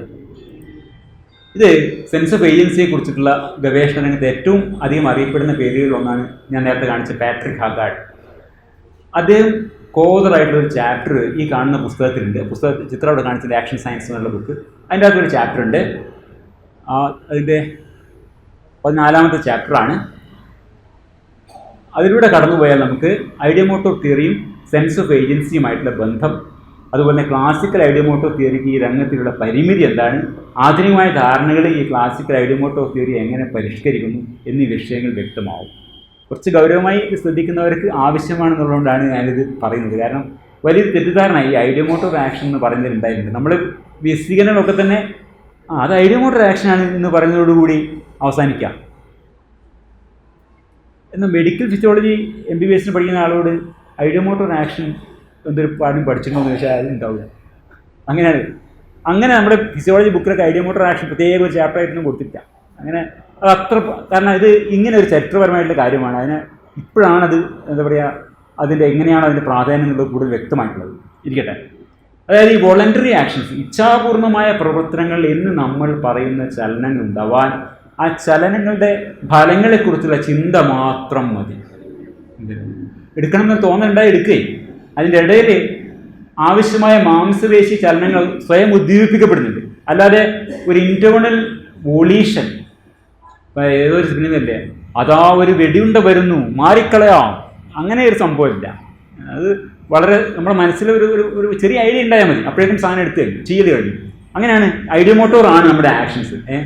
അപ്പോൾ അല്ലാതെ ഇൻറ്റേർണൽ വൊളീഷൻ്റെ ആവശ്യം, ഒരു ആന്തരിക ഇച്ഛ എൻ്റെ ആവശ്യമില്ല. അതാണ് അദ്ദേഹം പറയുന്ന ഉദാഹരണങ്ങളൊക്കെ. പൊടി, കോട്ടിൻ്റെ കയ്യിൽ പൊടി കണ്ടു, സ്വാഭാവികമായി തട്ടിക്കഴിഞ്ഞു. ഇത് പൊടിയാണല്ലോ, ഇതിവിടെ കിടന്നാൽ ആൾക്കാർ എന്നെ എന്ത് വിചാരിക്കും, ഇങ്ങനെയൊന്നും ചിന്തിക്കേണ്ട കാര്യമൊന്നുമില്ല, പൊടി കാണാൻ തട്ടലും കഴിയുന്നതാണ്. അപ്പോൾ നമ്മൾ പലപ്പോഴും ധരിച്ചിരിക്കുന്ന പോലെ ഇച്ഛാപൂർണമായ പ്രവൃത്തികൾ എന്നത് നാം നമ്മൾ വിവരിക്കുന്ന ഈ ചലനങ്ങൾക്ക് പിന്നിൽ ബോധപൂർവമായൊരു ഉദ്ദേശം അനിവാര്യമല്ല. അപ്പം ഓജോ ബോർഡിൽ, ബീജ ബോർഡിൽ എ എന്നുള്ള അക്ഷരം വന്ന് കണ്ടപ്പോൾ അനൂപ് എന്ന പേര് മനസ്സിൽ വന്ന ആളിൻ്റെ കണ്ണ് എൻ എന്ന അക്ഷരത്തിലേക്ക് പോവുക, കയ്യിലെ മാംസപേശികളുടെ അക്ഷരത്തിലേക്ക് നീക്കാൻ ആരംഭിക്കുന്നത് സ്വാഭാവികമായ ഒരു ഐഡിയോമോട്ടോർ പ്രവർത്തനമാണ്. ഏതാണ് ഐഡിയോമോട്ടോർ പ്രവർത്തനം? ഇവിടെ ഒരു പൊടി കണ്ടു എന്ന് മനസ്സിലാവേണ്ട കാര്യമില്ല, അത് കാണലും തട്ടലും കഴിയുന്ന പോലെയാണ്. എ എന്ന അക്ഷരം കാണുമ്പോൾ ഉടനെ അനൂപ് എന്ന് ഓർമ്മ വരികയും എന്നിലേക്ക് മാറുകയും ചെയ്യുന്നു. ഇത് അത്ര ബോധത്തിലേ നടക്കുന്നു, അത്ര വളരെ കൃത്യമായ ആലോചന. അനൂപ് എന്നാണല്ലേ വന്നത്, എങ്കിൽ എൻ എന്നാണല്ലോ അക്ഷരം, അത് എൻ എവിടെയാണ് വരുന്നത് എന്ന് നോക്കിക്കളയാം, ഇങ്ങനെ വിചാരിച്ചിരുന്നല്ലോ. ഇത്രയും കാര്യമായ ചിന്തയൊന്നും അവിടെ വരുന്നില്ല. എന്ന് വരുന്നു, അപ്പോഴേക്കും കൈ സ്വാഭാവികമായിട്ട് അതാണ് ഐഡിയോ മോട്ടോർ ആക്ഷൻ്റെ പ്രത്യേകത. സ്വാഭാവിക സംഭവിക്കുന്ന പ്രവർത്തനമാണ്. ഈ ചലനം വില്യം ജെയിംസ് പറഞ്ഞ പോലെ it's often difficult to decide whether or not to call them reflex rather than voluntary acts എന്ന് പറഞ്ഞാൽ. ഇത് ഈ ഒരു ആദ്യം നേരുടെ ചുവപ്പ് മനുഷ്യനാണ്, a conscious intent is no longer a necessary antecedent of a voluntary action എന്നുള്ളതാണ്. അത് ഷാംബോൺ ആൻഡ് ഹഗാർഡ് എന്ന് പറഞ്ഞിട്ടുള്ള ആ ചാപ്റ്റർ എന്ന് പറഞ്ഞാണ്. ഇപ്പോൾ ഈ അനൂപ് എന്ന പേരിൻ്റെ രണ്ടാമത്തെ അക്ഷരം എന്നാണല്ലോ, അത് ഞാൻ പറയില്ല ഇംഗ്ലീഷ്, ഇത് ഇത്രയൊന്നും അതിൽ കാണേണ്ട കാര്യമില്ല. അത് ആ ഇതിലേക്ക് എത്തുമ്പോഴേക്ക് തന്നെ ചിന്തിച്ചുറപ്പിക്കുന്നതിന് മുമ്പ് തന്നെ ഈ ചലനം നടന്നു കഴിഞ്ഞു. ഇങ്ങനെയാണ് മിക്കവാറും നമ്മുടെ എല്ലാ ചലനങ്ങളും, വോളണ്ടറി എന്ന് നമ്മൾ നിശ്ചാനുസൃതമായ ചലനങ്ങളും പ്രവൃത്തികളും ഒക്കെ നടക്കുന്നത് ഈ ലെവലിലാണ്. അതുകൊണ്ട് ഓരോന്നും ചിന്തിച്ചുറപ്പിച്ചല്ല നടത്തുന്നത്. അപ്പോൾ ചലനത്തെക്കുറിച്ചിട്ട്, ഇച്ഛാപ്രവർത്തനത്തെക്കുറിച്ചിട്ട് ബോധപൂർവം നമുക്കറിയാൻ കഴിയുന്നത് അതിൻ്റെ ഫലം എങ്ങനെയായി എന്നത് മാത്രമാണ്. ഇതാണ് ഐഡിയോ മോട്ടോർ തിയറിയിലെ ഒരു സംഗതി. ഈ ഫലം എന്താണെന്ന് മാത്രമേ നമുക്ക് അറിയാൻ പറ്റൂ. ആ ഫലം നമുക്കറിയാം. പിന്നെ ആ പ്രവചനത്തെക്കുറിച്ച് ഞാൻ പറഞ്ഞല്ലോ, അത് അങ്ങോട്ട് വരുന്നുണ്ട്. ഈ ഐഡിയോ മോട്ടോർ തിയറി എന്ന് പറഞ്ഞാൽ പറയുന്നത് എന്താ വെച്ചാൽ, നമുക്ക് ആകെ അറിയാവുന്നത് ഈ ആശയവും അത് നടന്നു കഴിഞ്ഞാലുള്ള അനുഭവവും മാത്രമാണെന്നാണ്. അതാണ് ഐഡിയോ മോട്ടോർ തിയറി. അപ്പോൾ പ്രവർത്തന ഫലത്തെക്കുറിച്ചിട്ട് നമ്മുടെ ഇന്ദ്രിയങ്ങൾ വഴി നമുക്ക് ലഭിക്കുന്ന വിവരങ്ങൾ മാത്രമാണ് മസ്തിഷ്കത്തിൽ ബോധപൂർവ്വം നമുക്ക് ആക്സസിബിൾ ആയിട്ടുള്ളത്. നമുക്ക് ബോധപൂർവ്വം അറിയാൻ കഴിയുന്ന കാര്യം നമ്മുടെ മനസ്സിൽ, മസ്തിഷ്കത്തിൽ ഉറവെടുത്ത ആശയം എങ്ങനെ പ്രവൃത്തിയിലായി, നമുക്ക് അത് ബോധമണ്ഡലത്തിൽ എങ്ങനെ ഇത് പ്രവൃത്തിയിലായി എന്ന് നമുക്ക് ബോധമണ്ഡലത്തിലുള്ള ഒരു കാര്യമല്ല, അബോധപൂർവമായി നടക്കുന്ന ഒരു കാര്യമാണ്. Intermediate action selection and guidance processes residing beneath the Horizon of consciousness എന്നാണ്. ഐഡിയോ മോട്ടോർ തിയറി അനുസരിച്ചിട്ട് സെൻസ് ഓഫ് ഏജൻസി, കർത്തൃത്വ ബോധം എന്നത് റിട്രോസ്പെക്റ്റീവായിട്ട് നമ്മൾ രൂപപ്പെടുത്തുന്ന ഒന്നാണ്. ചലനമുണ്ടാക്കുന്ന മോട്ടോർ പ്രോഗ്രാംസ് ഒക്കെ അബോധപൂർവമായാണ് പ്രവർത്തിക്കുന്നത്. ഇപ്പോൾ ഈ മൂവ്മെൻറ്റിൻ്റെ കാര്യങ്ങളൊക്കെ മാംസപേശികൾ റിക്രൂട്ട് ചെയ്യുക, അത് ഈ പ്രവർത്തനം നടത്തുക എന്നുള്ളതൊക്കെ അബോധപൂർവമാണ്. അപ്പോൾ അത് ഞാനാണ് ചെയ്തതെന്ന് കർത്തൃത്വബോധം ഉണ്ടാകുന്നത് എപ്പോഴാണ്? ഇപ്പോൾ attribution of agency is merely post ഹോക്. ഇത് ചെയ്ത് കഴിഞ്ഞിട്ടാണ് മനസ്സിലുണ്ടായ ആശയവും നടന്ന കാര്യവും ഒന്ന് തന്നെയാണ് എന്ന ബോധ്യം ഉണ്ടാകുമ്പോഴാണ് നമുക്ക് കർത്തൃത്വ ബോധം ഉണ്ടാകുന്നതെന്നാണ് ഐഡിയോ മോട്ടോർ തിയറി. അതാണ് ഐഡിയോ മോട്ടോർ തിയറി. അപ്പോൾ മനസ്സിലുണ്ടാകുന്ന ആശയവും ആ ആശയത്താൽ പ്രേരിതമായി അബോധമായി നടക്കുന്ന ആക്ഷൻ്റെ ഫലവും തമ്മിൽ മാച്ച് ചെയ്താൽ മാത്രമേ കർത്തൃത്വ ബോധം ഉണ്ടാവൂ. ഇതാണ് ഐഡിയോ മോട്ടോർ തിയറി കേട്ടോ. മനസ്സിൽ ഉദിച്ച പേര് അനൂപനായിരിക്കെ താൻ കൈവച്ച ഓജോ ബോർഡ് കരു അയാൾ കൈവച്ചിട്ടുണ്ട്. അത് AN എന്ന അക്ഷരത്തിന് ശേഷം O എന്ന അക്ഷരത്തിന് എ എന്ന അക്ഷരത്തിൽ ചെന്ന് നിൽക്കുമ്പോൾ അവിടെ ദർസ് എ ലോസ് ഓഫ് കൺട്രോൾ. അതാണ് സംഭവിക്കുന്നത്. ഇപ്പം അയാൾ ഉദ്ദേശിക്കുന്ന സ്ഥലത്തേക്കല്ല, അയാൾ മനസ്സിൽ കണ്ട പേരിലേക്കല്ല നീങ്ങുന്നത്, പക്ഷെ അയാൾ കൈവച്ചിട്ടുണ്ട്. അങ്ങനെ വരുമ്പോൾ എന്താണ്, അയാളുടെ ലോസ് ഓഫ് ഏജൻസി ഉണ്ടാവുകയാണ്. ഇയാളുടെ മനസ്സിൽ ആശയമുണ്ടായി, പക്ഷേ സാധനം ഐഡിയ മോട്ടറായിട്ട് പോയത് വേറൊരു വഴിക്കാണെന്നുള്ളതാണ്. ഇവിടെ ഈ മിസ്മാച്ച് ഉണ്ടായി, ഉദ്ദേശിച്ചല്ല സംഭവിച്ചത്. കാരണം എന്താണ്, കളിയിലെ പാർട്ട്ണറിൻ്റെ മനസ്സിൽ വേറൊന്ന് ഉദിച്ചു, അയാളുടെ ഐഡിയ മോട്ടർ ആക്ഷനാണ് തള്ളിക്കൊണ്ട് പോയത്. ഇതാണ് സംഭവിച്ചത്. അപ്പോൾ ഐഡിയ മോട്ടർ തിയറി അനുസരിച്ചിട്ട് കർത്തൃത്വ ബോധം എന്നത് മസ്തിഷ്കം എത്തിച്ചേരുന്ന ഒരു അനുമാനമാണ്, ഇൻഫറൻസ് ആണ്. എങ്ങനെയാണ് ഈ അനുമാനത്തിലെത്തുന്നത്? അത് റിട്രോസ്പെക്റ്റീവായിട്ടാണ്, അല്ലെങ്കിൽ പ്രത്യവലോകനത്തിലൂടെയാണ് മലയാളത്തിൽ ട്രാൻസ്ലേറ്റ് ചെയ്യുക. ചലനത്തിന് കാരണമായിട്ടുള്ള ആശയവും ചലനം കൊണ്ടുണ്ടായ ഫലവും തമ്മിൽ പൊരുത്തമുണ്ടായാൽ ആ ചലനത്തിൻ്റെ കർത്താവ് താനാണ് എന്ന നിഗമനത്തിലെത്തും. ഇതാണ് കർത്തൃത്വബോധം സംബന്ധിച്ചിട്ടുള്ള സ്റ്റാൻഡേർഡ് ഐഡിയ മോട്ടോർ തിയറി നമുക്ക് പറയാം. എന്നാൽ ഈ വിവരണത്തിൻ്റെ ഒരു പരിമിതി എന്താണെന്നറിയോ? സെൻസ് ഓഫ് ഏജൻസി അതിങ്ങനെയാണ്. സെൻസ് ഓഫ് ഏജൻസി സംബന്ധിച്ചുള്ള പല പരീക്ഷണങ്ങളിലും ഈ പരീക്ഷിക്കപ്പെടുന്നവരുടെ മനസ്സിൽ ഈ ചിത്രത്തിൽ കാണാം, അവരുടെ മനസ്സിൽ പിന്നെ പല ആശയങ്ങളും ഇട്ടുകൊടുത്തിട്ട് ഈ സെൻസ് ഓഫ് ഏജൻസിനെ കബളിപ്പിക്കാൻ പറ്റും. അതാണ് ഓരോ ബോർഡിൽ സംഭവിക്കുന്നത്. പക്ഷേ സാധാരണ നമ്മുടെ ജീവിതത്തിൽ സെൻസ് ഓഫ് ഏജൻസി അത്രയധികം കബളിക്കപ്പെടുന്നതേ ഇല്ല. ഓരോ തവണയും നമ്മളെ ഓരോ കൃത്യത്തിൻ്റെയും കൂടെ നമ്മളത് ചെയ്തു എന്ന ബോധം നമുക്കുണ്ടാവുന്നുണ്ട്. എന്തുകൊണ്ട് യഥാർത്ഥ ലോകത്തിൽ ഇത്രയധികം സെൻസ് ഓഫ് ഏജൻസി കബളിക്കപ്പെടാതെ ഇരിക്കുന്നു എന്നതാണ് വിവരിക്കാൻ പ്രയാസമായ ഒരു കാര്യമെന്നാണ് ഹെഗാർഡ് പറയുന്ന കാര്യം. വളരെ അപൂർവമായിട്ടുള്ള പരീക്ഷണ അവസരങ്ങളിലോ വിജ ബോർഡിലോ മാത്രമേ അല്ലെങ്കിൽ മനോരോഗങ്ങളില്ലാത്ത മനുഷ്യർക്ക് സെൻസ് ഓഫ് ഏജൻസി, മനോരോഗങ്ങളുടെ ഭാഗമായിട്ട് സെൻസ് ഓഫ് ഏജൻസി നഷ്ടപ്പെടും കേട്ടോ, അത് വേറെ കാര്യം. അങ്ങനെയുള്ള അപൂർവ സന്ദർഭങ്ങളിലല്ലാതെ നമുക്ക് സെൻസ് ഓഫ് ഏജൻസി നഷ്ടപ്പെടുന്നില്ല.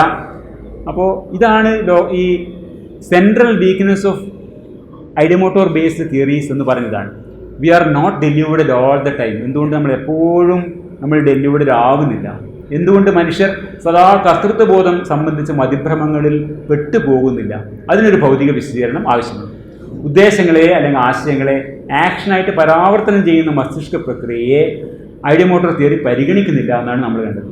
ഈ ഭാഗത്തെ പരിഗണിക്കുന്നത് വഴി ഐഡിയ മോട്ടോർ തിയറിയുടെ ദൗർബല്യത്തെ മറികടക്കാൻ കഴിയും. അതിനാണ് വേറൊരു മോഡൽ നിർദ്ദേശിക്കുന്നത്. ഈ മോഡലിനെയാണ് നമ്മൾ ആദ്യം ജസ്റ്റ് ഒന്ന് പറഞ്ഞു വന്നത്. അതിന് പ്രിഡിക്റ്റീവ് ഫോർവേഡ് മോഡൽ എന്ന് പറയും. 2002 യൂണിവേഴ്സിറ്റി കോളേജ് ലണ്ടനിലുള്ള സാറ ജെയിംസ് ബ്ലാക്ക്മോർ വേറെ 2 സഹഗവേഷകരും ചേർന്ന് പ്രസിദ്ധീകരിച്ച പേപ്പറാണ് അത് വിവരിക്കുന്നത്. ആ മോഡലിനെ കുറിച്ച് വളരെ വിശദമായി പറയുന്നുണ്ട്. വളരെ ഇൻട്രസ്റ്റിംഗ് ആയിട്ട് ടൈറ്റിലാണ് why can't you tickle yourself. അത് നമ്മൾ ശ്രദ്ധിക്കേണ്ട ഒരു കാര്യമാണ്. ഇക്കിളിയാകുക എന്നൊരു സംഭവം ഉണ്ടല്ലോ, നമുക്ക് നമ്മളെ തന്നെ ഇക്കിളിയാക്കാൻ പറ്റില്ല, ആർക്കും പറ്റില്ല. വേറൊരാൾക്ക് നമ്മൾ ഇക്കിളിയിടാൻ പറ്റും, പക്ഷെ ഒരിക്കലും അവനവനെ ഇക്കിളിയാക്കാൻ പറ്റില്ല. ആ ചോദ്യമാണ് ഇത് ചോദിക്കുന്നത്, Y can't you tickle your self. അവിടെയാണ് ഈ മോഡൽ വരുന്നത്. അപ്പോൾ ആ മോഡലിൻ്റെ വിശദാംശങ്ങളിലേക്ക് ഇപ്പോൾ നമുക്ക് പോകാൻ നേരില്ല. നമുക്ക് ആവശ്യമുള്ള ഭാഗം ഞാൻ പറയുന്നില്ല, ആ ടൈറ്റിൽ മാത്രം പറഞ്ഞിട്ട് പറയാം. എന്തുകൊണ്ട് നിങ്ങൾക്ക് സ്വയം ഇക്കിളിപ്പെടുത്താൻ പറ്റുന്നില്ല മോഡൽ. നമുക്കറിയേണ്ടത് സെൻസ് ഓഫ് ഏജൻസി എന്തുകൊണ്ടില്ല എന്നുള്ളതാണ്. അപ്പോൾ പ്രിഡിക്റ്റീവ് ഫോർവേഡ് മോഡൽ അത് തുടങ്ങുന്നത് നമ്മളെ ഐഡിയ മോട്ടോർ മോഡൽ പോലെ തന്നെ ആശയത്തിൽ നിന്ന് തന്നെയാണ്. നിലത്ത് നിന്ന് പിന്നെടുക്കണം, കോട്ടിൻ്റെ കയ്യിൽ നിന്ന് പൊടി കൊടുത്ത് കളയണം. Begins with a decide goal state. ഈ ആക്ഷന് ആവശ്യമായ മാംസപേശി ചലനങ്ങൾ അത് നടക്കാൻ നാഡീമാർഗ സന്ദേശങ്ങൾ മസ്തിഷ്കത്തിൽ നിന്ന് സെലക്ട് ചെയ്യപ്പെടുകയും, അതായത് ആ ചിത്രം തന്നെ കാണിച്ചിരിക്കുന്നതാണ്. ഏതേത് മാംസപേശികൾ സങ്കോചിക്കണം, ഏതേത് റിലാക്സ് ചെയ്യണം. ഇങ്ങനെ മടങ്ങണമെങ്കിൽ ഇവിടെയുള്ളത് ആക്ട് ചെയ്യണം, ഇവിടെ റിലാക്സ് ചെയ്യണമല്ലോ. അതിനുള്ള സന്ദേശങ്ങൾ നെർവുകൾ വഴി മാംസപേശികളിലേക്ക് പോകും. അത് മോട്ടോർ ഏരിയ ആവശ്യമായ സെലക്ട് ചെയ്യുന്നു, മസ്തിഷ്കത്തിൽ നിന്ന് മാംസപേശികളിലേക്ക് നാഡീപാതകൾ വഴി പോകുന്നു. അതേസമയം തന്നെ ഈ മോട്ടോർ കമാൻഡുകളുടെ ഒരു കോപ്പി മസ്തിഷ്കത്തിൽ തന്നെ ഉപയോഗിക്കപ്പെടുന്നതാണ്. എന്താണ് ഈ ഉദ്ദിഷ്ടമായ ചലനങ്ങൾ കൊണ്ട് സംഭവിക്കാൻ പോകുന്നത്? അത് ഈ മോട്ടോർ കമാൻഡുകൾ വെച്ചുകൊണ്ട് തന്നെ മസ്തിഷ്കം മോഡൽ ചെയ്യുന്നുണ്ടെന്നാണ്. സെൻസറി കോൺസിക്വൻസ് എന്തായിരിക്കും എന്ന് പ്രവചിക്കാനാണ് ഈ എഫറൻസ് കോപ്പി എന്ന് പറയുക. ഈ എഫറൻസ് കോപ്പിയെ മസ്തിഷ്കത്തിൽ പുനരുപയോഗിക്കപ്പെടുന്നത്.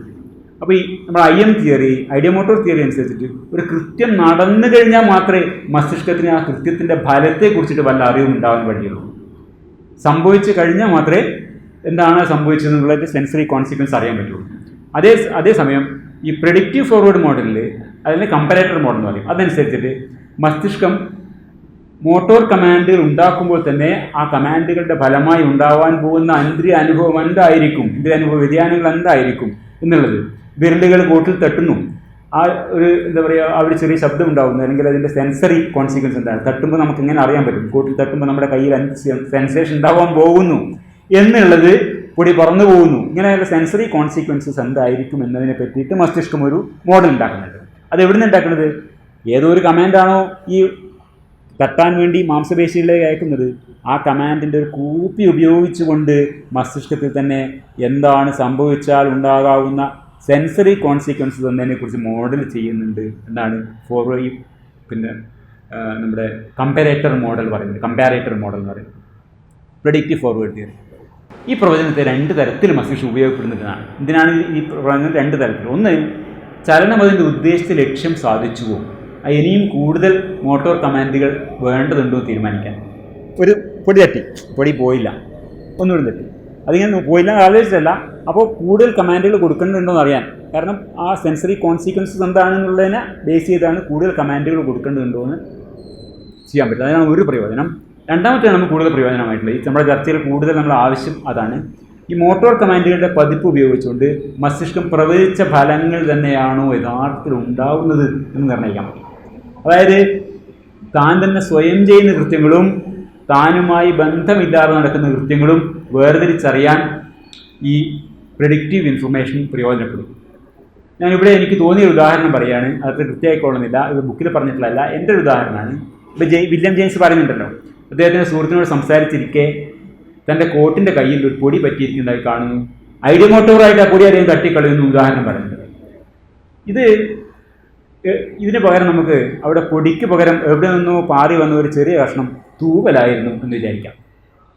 പക്ഷിത്തൂവൽ കാണുന്നു, പിന്നെ അത് തട്ടിക്കളയണം എന്ന ആശയം ജെയിംസിൻ്റെ മനസ്സിലുണ്ടാവുന്നു, മസ്തിഷ്കത്തിലുണ്ടാവുന്നു. വലത് കൈയിലെ തള്ളവിരലും ചൂണ്ടുവിരലും ഒപ്പോസിറ്റായി ഇങ്ങനെ പിടിക്കുന്നു, അത് വായുവിൽ ഉയരുന്നു, കൈ കോട്ടിൽ എത്തുന്നതിന് മുമ്പ് തന്നെ ഈ തൂവൽ പറന്നുപോയി, പെട്ടെന്നൊരു കാറ്റ് വന്ന് തൂവൽ പറന്നുപോയി. അപ്പോൾ ഇവിടെ ജെയിംസിന് ഒരു ഡെല്യൂഷൻ ഓഫ് ഏജൻസി ഉണ്ടാവുന്നില്ല. കാരണം അയാളുടെ ഈ കാണുകയും ഇത് കളയണമെന്നുള്ള ആശയം ഉണ്ടാവുന്നു, യഥാർത്ഥത്തിൽ ആശയം നടക്കുന്നു, അത് അദ്ദേഹം ചെയ്തതല്ല. പക്ഷേ ഐഡിയമോട്ടോർ തിയറി അനുസരിച്ച് പറയുകയാണെങ്കിൽ ഇയാൾക്കൊരു ഡെല്യൂഷൻ ഓഫ് ഏജൻസി, അയാൾ തട്ടിക്കളഞ്ഞു എന്ന് തന്നെ അയാൾ വിചാരിക്കണം. കാരണം ആദ്യം ഉണ്ടായിരുന്ന ആശയം തൂവലിനെ കളയണമെന്നുള്ളതായിരുന്നു.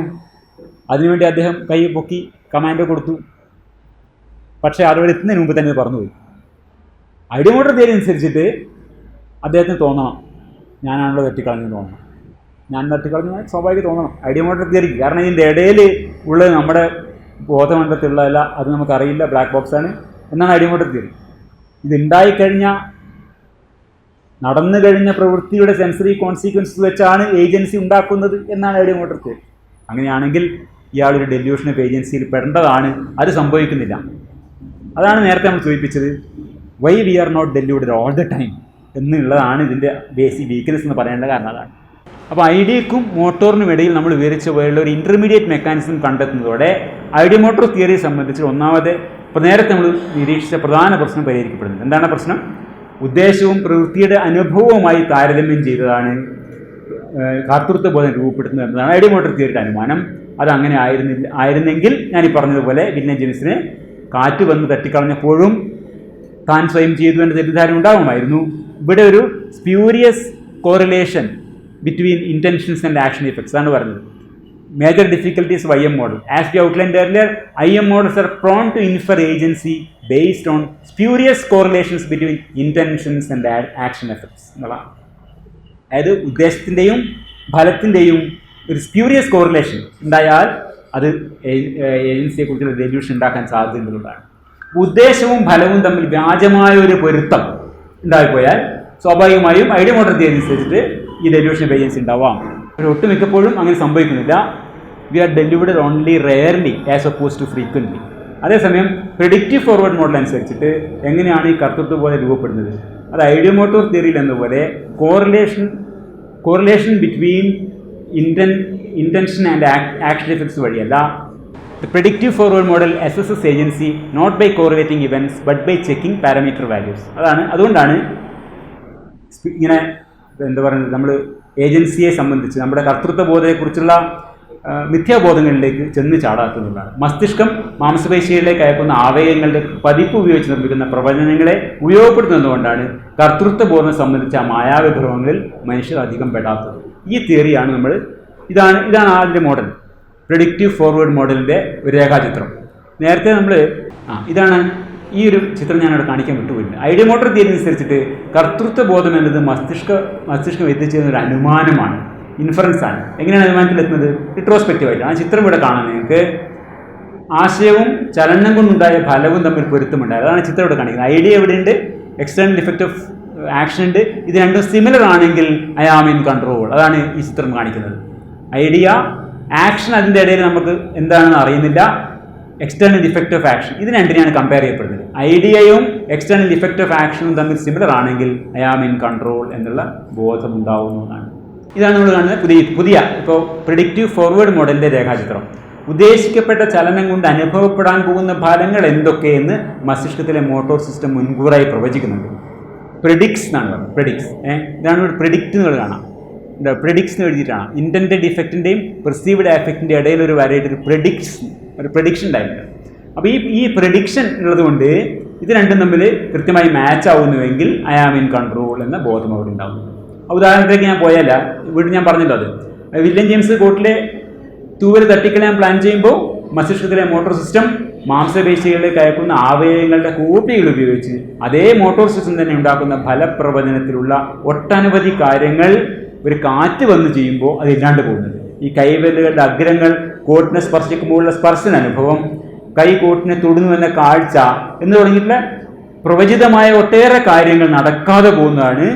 അതുകൊണ്ടാണ് കർത്തൃത്വം സംബന്ധിച്ച ഒരു മായാവിഭ്രമത്തിൽ വില്യം ജെയിംസ് പെടാതെ പോകുന്നത്. അപ്പോൾ കാറ്റ് വന്നിട്ട് ഇതിന് തട്ടിക്കളഞ്ഞാൽ അയാളെല്ലാം പെടാതിരിക്കുന്നതുകൊണ്ടാണ്. ഇങ്ങനെ തട്ടുമ്പോൾ ഉണ്ടാകുന്ന ഫലം എന്താണെന്നതിനെക്കുറിച്ച് മസ്തിഷ്കം ആദ്യം തന്നെ ഒരു മോഡൽ ഉണ്ടാക്കിയിട്ടുണ്ട്.